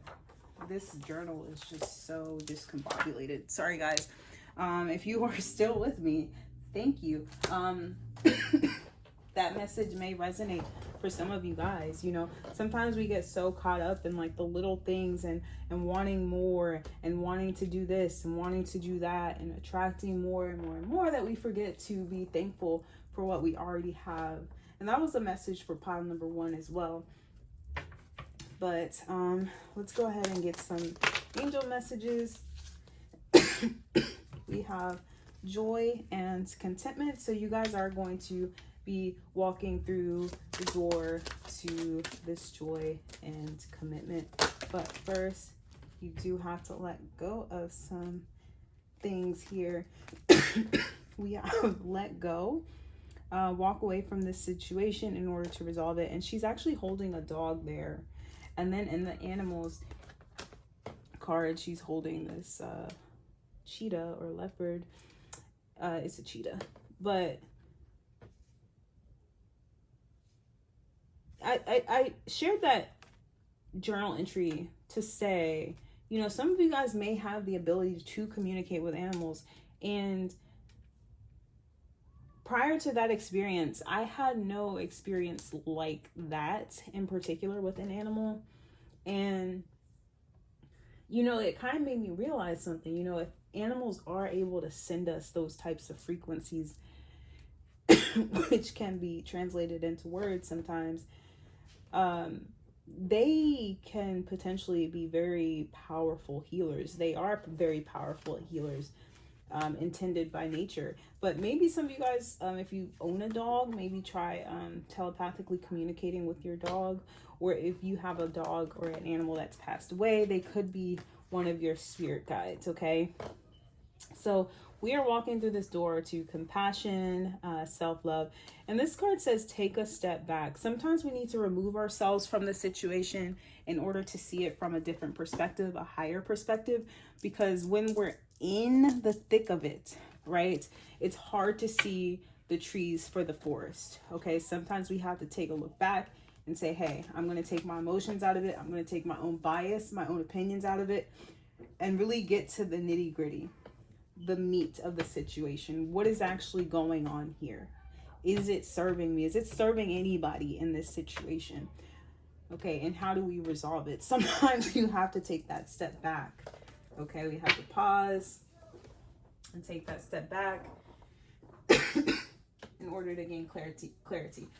So I want to get some cards from the chakra deck to see if there's any chakras that you guys may need to pay attention to. Oh, wow. We have the throat chakra and it's an 11. 29 reduces to 11. So, and then we have 28 again, compassion. We have compassion twice. So I feel like you guys, your ancestors and spirit guides, they're wanting you to show compassion for yourself. you deserve compassion too. Okay? Get rid of the idea, the belief that you don't deserve compassion. You don't deserve to be treated and talked to any kind of way from anybody. Respect is very basic, okay? Respect is very basic, and it does not need to be earned, okay? You respect everyone until they show you a reason not to. And if they do, then you can choose to remove yourself from that situation altogether, right? So that you don't have to be put in a situation where you disrespect that person. But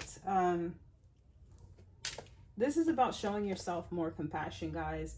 And it's also, green is the color of the heart chakra. So you may want to pay close attention to your heart chakra. Having that heart chakra awaken helps you tap more into that self-love, which activates that compassion for oneself. Okay, so we have throat chakra twice, guys. Expression, assertiveness, self-control, and direction. So this energy of like direction has come out many times. We have passages, we have lost compass, we have like trust your path. So there's this energy of, you know, needing to find your direction. A throat chakra is all about authenticity and being bold enough to live in your truth, to speak up for yourself in circumstances where you're being called to set boundaries, to protect yourself, okay? You are no less important than anyone else, okay?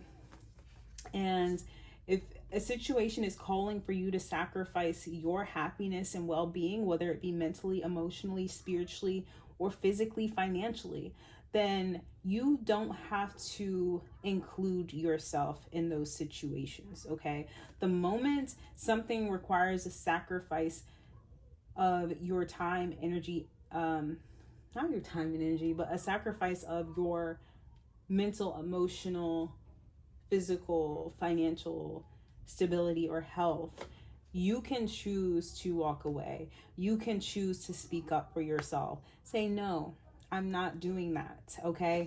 Now, with all this direction here, I feel like for a long time, maybe you guys didn't know what was your path, and you may have been listening to other people when it pertained to what you should be doing, okay? And I feel like where that energy of the lost compass came from, you know, when we are operating from a space of people pleasing, it's easy to sometimes lose track of what we know to be morally right.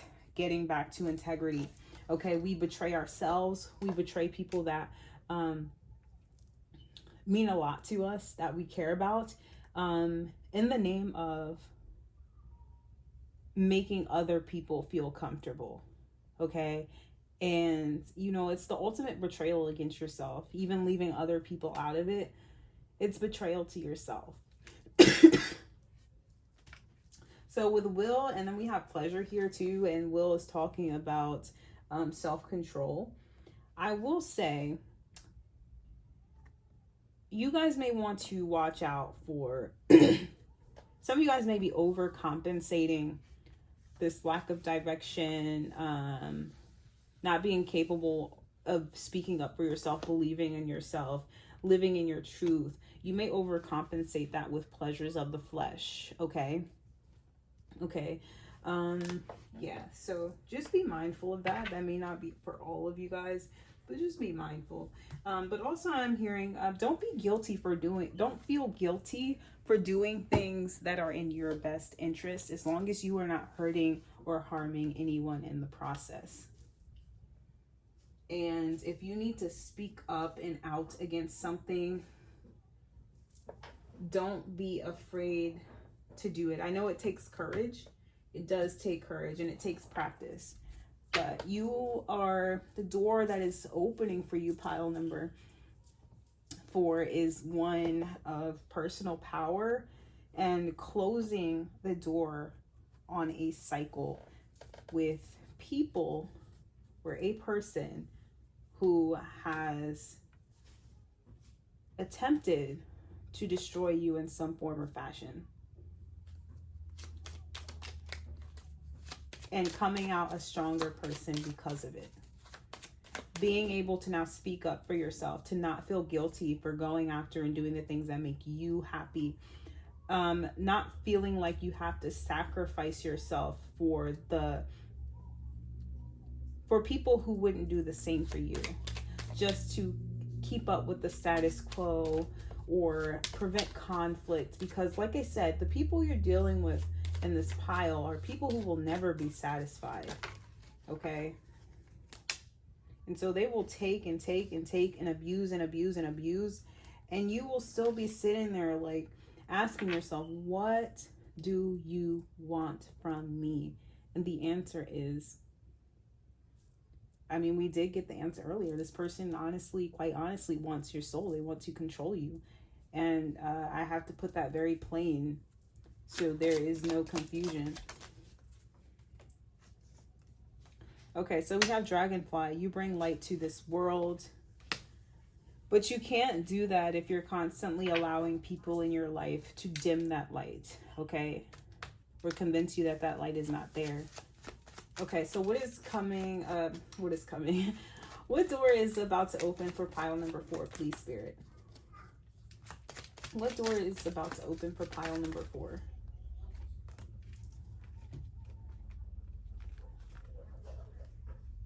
Okay, so this is a few. Philosopher's Stone. Powerful manifestation of wishes and goals by harnessing universal energy. We kind of got this in all the piles. I know these are like magical cards, but there's this strong emphasis on entering this time in your life where you are going to be potent with your manifestation abilities. And we literally have magical powers here.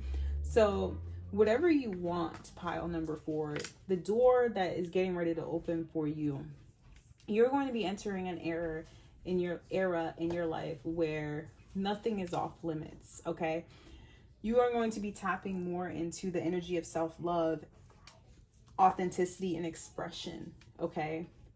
Finding your direction by first surrendering to the divine and by allowing the natural changes that are wanting to take place for you take place. Tree of Life, true wisdom and making good choices in life. So, you know, with the Philosopher's Stone and the Tree of Life here, the Tree of Life, true wisdom and making good decisions in life, I feel like you're going to be placed on a path of true alignment with your higher self and the highest power. And I feel like you guys you're entering, or the door that's about to open for you is one where you are now able to alchemize your experiences and turn them into wisdom. So we have Triple Spiral, and it says listening to divine wisdom. There we go again with wisdom, and joyfully learning life's lessons. Wow. Joyfully learning life's lessons. So like I said, once you close the door on this, like the initial stages are going to feel very painful. It's going to be very confusing. You're going to have questions for yourself. You're going to constantly wonder if you made the right decision, especially if it's a very sticky situation. Like some of these situations may involve children for some of you guys. And the universe wants you to trust yourself, trust your path. If you knew you would be supported, what would you do? What would you do if you knew that your decision would be supported? And go with that. And look at that, self-confidence, strong self-belief, and a sense of worth. Wow. This is really good, guys. You are coming into an era where you are able to reflect on the past with an open mind and with wisdom, knowing that you learned the lessons. And look at this. We also got this for pile number 3, Love Charm. Attract a lover, soulmate, or life partner. You guys definitely could be manifesting a soulmate twin flame here. And we have elements and prosperity. I will say, and then we have healing, that look at that, happy love. a joyful, stable partnership and good friends. You guys will be calling in your tribe. So don't worry about it. If you feel like, oh my gosh, I'm going to walk away from this situation, and these, you may feel like these are the only people you had in your corner that you could really rely on. Okay. But can you really rely on these people? Ask yourself that. These people, I'm sorry, like, how are they benefiting your life other than giving you a false sense of support? Okay, you have to ask yourself that. Now, and I do feel like there's a bit of childhood healing that needs to take place here in this pile. But we are going to go ahead and get into the astrology for this pile.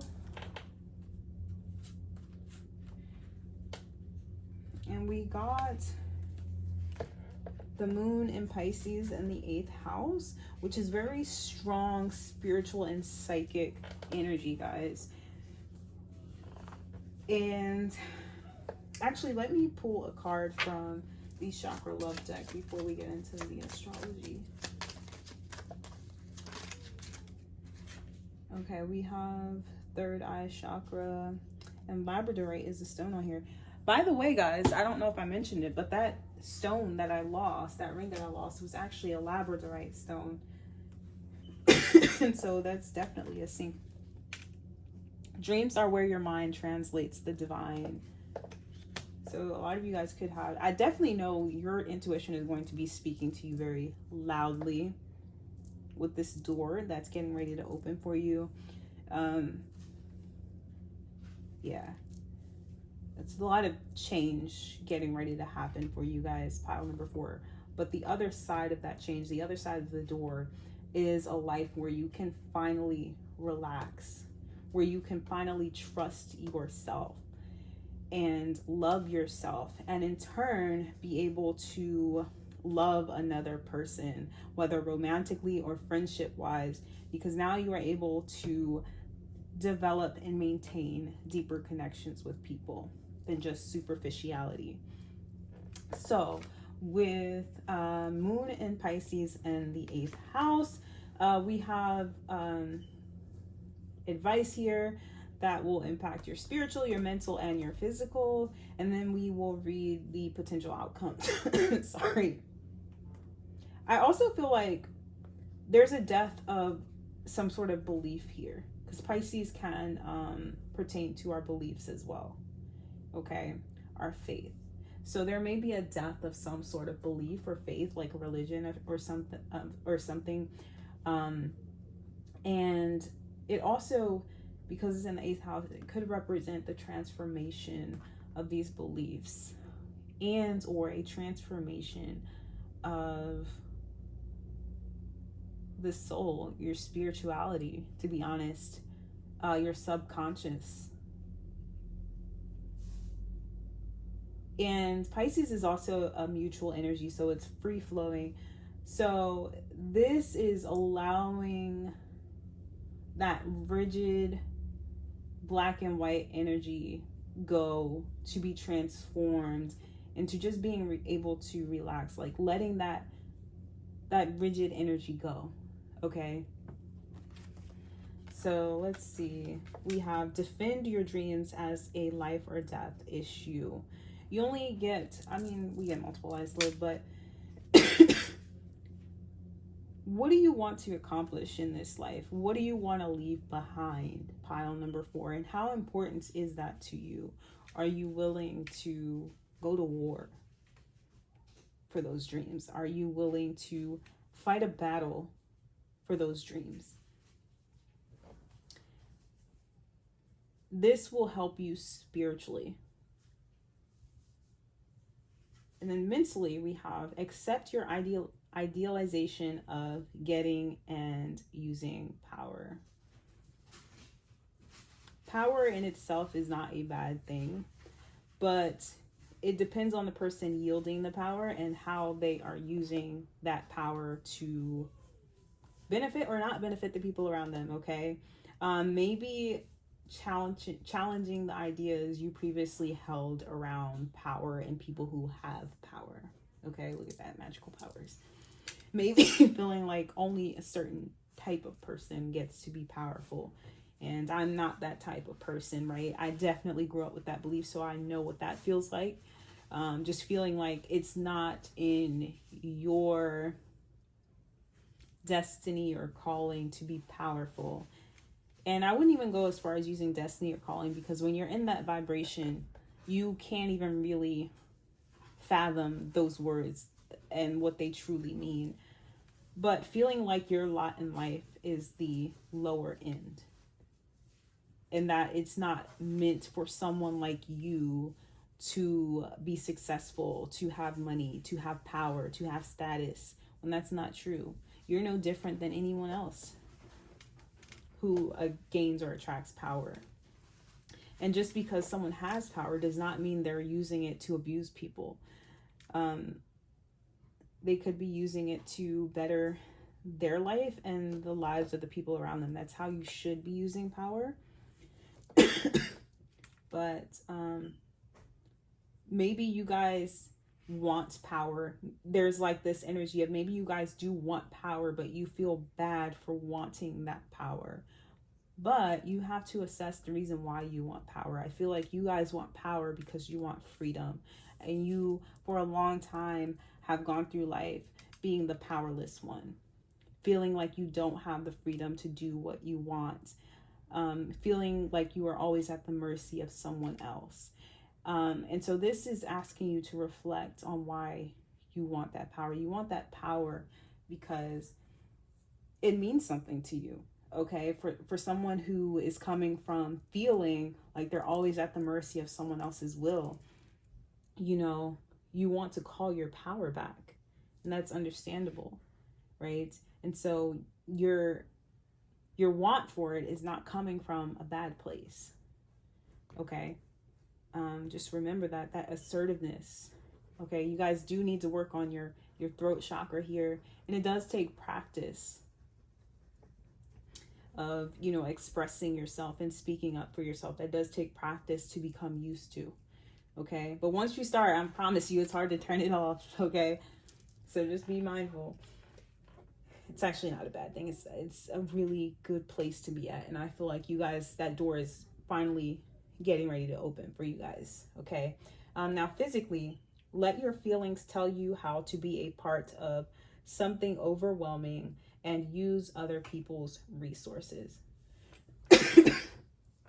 So now you may want to get out there, because I feel like this is strong subconscious. Like these could be things that you could be telling yourself are wrong. And again, that there was that sense of shame. I can't do what I want. I can't do things that make me happy, because if I'm happy, that means somebody else is suffering, and I don't want anyone else to suffer. And I also don't want to upset my family. I don't want to upset my partner. I don't want to, like, it's always someone else. I don't want to upset someone else.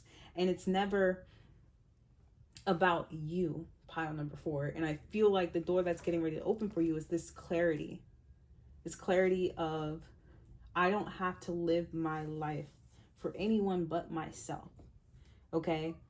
And the people who get it, and the people who don't. Okay? And that will let you know who needs to be let go of in this new season of your life, and who needs to have boundaries set. Who you need to set boundaries with. Now, some of you guys may feel bad asking for things or accepting things from other people, or you may have gotten into a habit of where you do it a little bit too much for some of you guys. But this is saying to do it on a scale much grander than you may have been doing it on before. Like this is like somebody, you know, asking for $20 here and there to do something. And getting comfortable asking for these small sums of money, which add up over time. But it's like, focus on your goal. What is your goal? And how are you going to get there? And how can you not use people in a bad way, but how can you utilize the people you have around you? Or how can you go out and meet other people who can help you realize this dream that you have?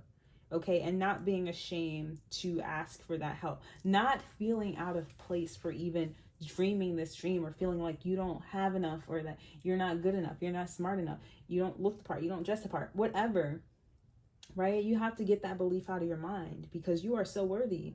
You are no less worthy than anyone else. Okay. Okay, now we're going to get into potential outcome.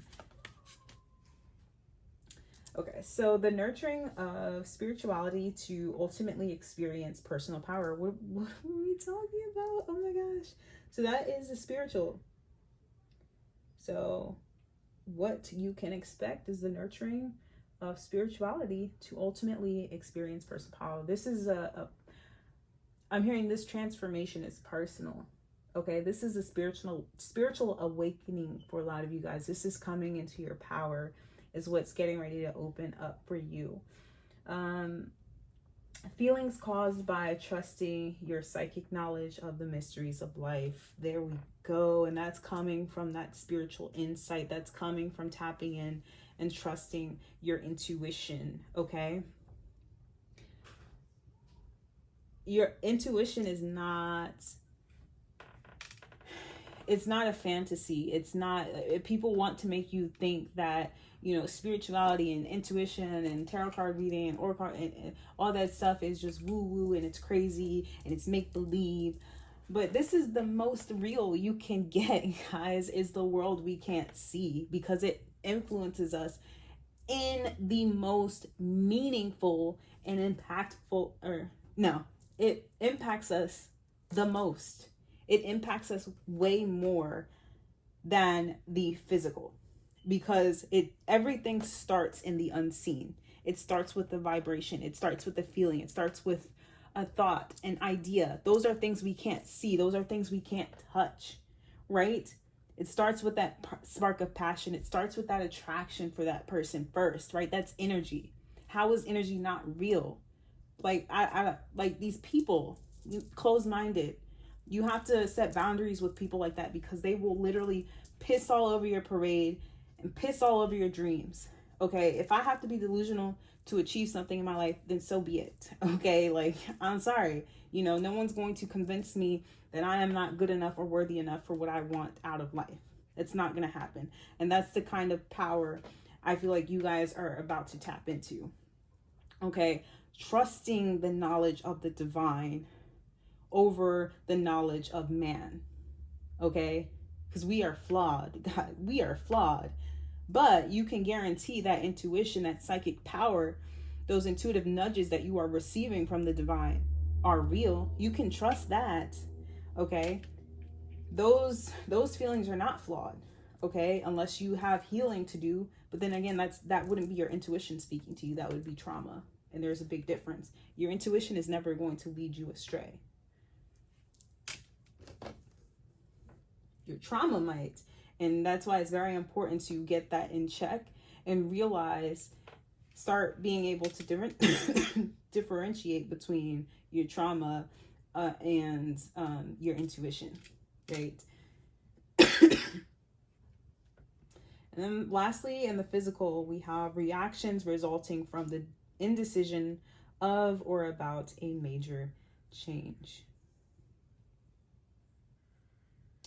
Yeah, so there's that energy again that was coming through in the beginning of the reading, where I said, you're going to have people around you looking at you like you're crazy. What is this person doing? They cut all their hair off. They're changing their career. They've been a doctor of podiatry for 15 years. What do they think they're doing going into oncology? Where did this even come from? You know what I mean? This is just an example, you know,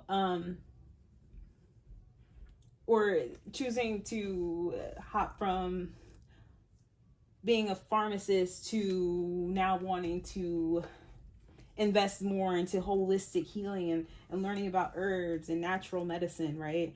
People are going to look at you like you are insane in the beginning, right? But because you're futuristic, okay? Those who set trends, those who are forward thinking, innovative, go first. And because it's first, because it's new, they're always going to look like they are crazy to everyone else. Unless everyone else is on their own wavelength and they're also doing this futuristic thinking, independent thinking, thinking for themselves, then they understand what that person is doing, right? This person's embarking on a journey, okay? This person is asking and pondering deeper questions here, right? This person's on a high wavelength. People who are not tapped into that are not going to understand people like you, pile number 4, and what you're about to embark on. So you cannot take that personally. But also what I'm getting is, don't sit on this decision for too long. Some of you guys may have already sat on it for a little bit too long. Even though Spirit corrected me when I said that in the beginning, I do feel like there is this feeling of this is a little delayed, pile number 4, to be honest. And this may be why this may close out so tumultuously.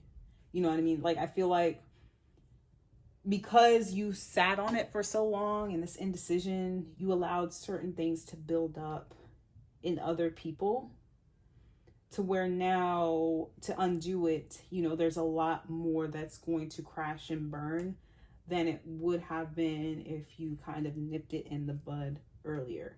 Okay. And I do feel like you're going to get a lot of pushback because of that. Okay. There may have been certain things invested, built, promised, you know, certain obligations that weren't there in the beginning that are now there. And so, you know, yes, you are going to receive an adverse reaction when you make this change, because I do feel like something has built up. You know, I don't know what that is. It could be different problems, but I do feel like something has been established here to where ending it now at this point, it's going to cause a lot more chaos than it would have if it were let go of earlier. Okay. But you can't be afraid to do that. I do feel like you guys that's what you're about to do. You're about to make a major decision that may have been long overdue, to be honest. And because of that, you are going to get some pushback. Okay. It's not going to be a pretty ending, I don't feel like, but you can do it. Pile number 4, I believe in you. So I was going to get some cards. Did I already do that? Yeah, I did. Third eye chakra. All right. I just want to keep reading for you guys. But I'm just going to pull cards from this last oracle deck. It's the Sacred Geometry Oracle, and see what else we have here.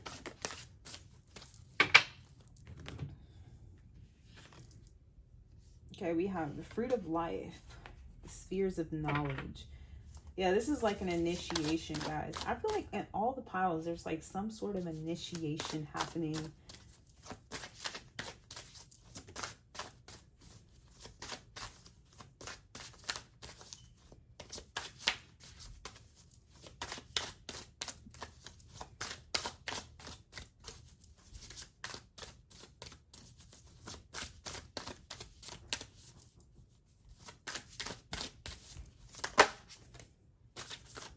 Dreamweaver, laying foundations and manifestation. We were talking about manifestations in this pile, I believe. Trying to build a foundation when your internal world is unstable. Whatever you build while your internal world is unstable is not going to be stable. It's not going to hold up, right? So this is about learning and then using that knowledge to now lay the foundation for this new life that you are walking into. This new life that you are walking into is going to have the foundation of knowledge and wisdom learned from your past experiences, which is priceless. Okay. And the love of self. Okay. Honoring oneself. You cannot honor anyone else in this world if you are dishonoring yourself. The people who get it, get it. The people who don't, they don't. I'm sorry. Real love is not like that. Real love is unconditional. There is no, if you give me something, then I can love you. If you act in the way I want you to act, then I love you. No, that's control. That is manipulation. And that's codependency. Okay? It's not love, and it's not stable. Love frequency, self-love, and soulmate connection. Wow, this is mastery of self-love, okay? And if you guys are on the twin flame level, I do feel like you have reached the level of, love of self, which only then can you reunite with your soulmate twin flame, okay? But it's helped to raise your vibration into the vibration of love, okay? Whatever you've gone through. Now, some of you guys, you could be grieving a breakup, to be honest with you, and maybe you've had to reflect on your actions in that relationship and what led to the demise or the fall of that relationship, and where you may have been selfish or dishonoring yourself and therefore dishonoring the person that you love, okay? But, this new door that's getting ready to open for you is one where the sky is the limit, or, the sky is not the limit. Shoot for the shoot for the moon. If you miss, you'll land amongst the stars. You're boundless, okay? Literally, we have that card showing up here. So you're entering this door that's getting ready to open for you guys. Gosh, I cannot talk. The door that is getting ready to open for you, pile number 4, is one of personal power, freedom, and self-love and romantic love. Also, the heightening of your intuition and the trust in that intuition, and a newfound sense of direction in your life as a result of trusting your intuition and making the necessary changes in your life. You will be rewarded by the universe. Pile number 4. If you heed the call. Thank you guys for joining me on another reading. If you resonated, don't forget to like, comment, subscribe to the channel. I'm sorry that I've been coughing this whole reading. I was going to edit it. I'm not going to edit it because I just don't have time, and I want to get the video out to you guys. So yeah, if you are interested in booking a personal reading, you can do so by finding the link in the description box below this video. Hope to see you guys on another reading. Bye.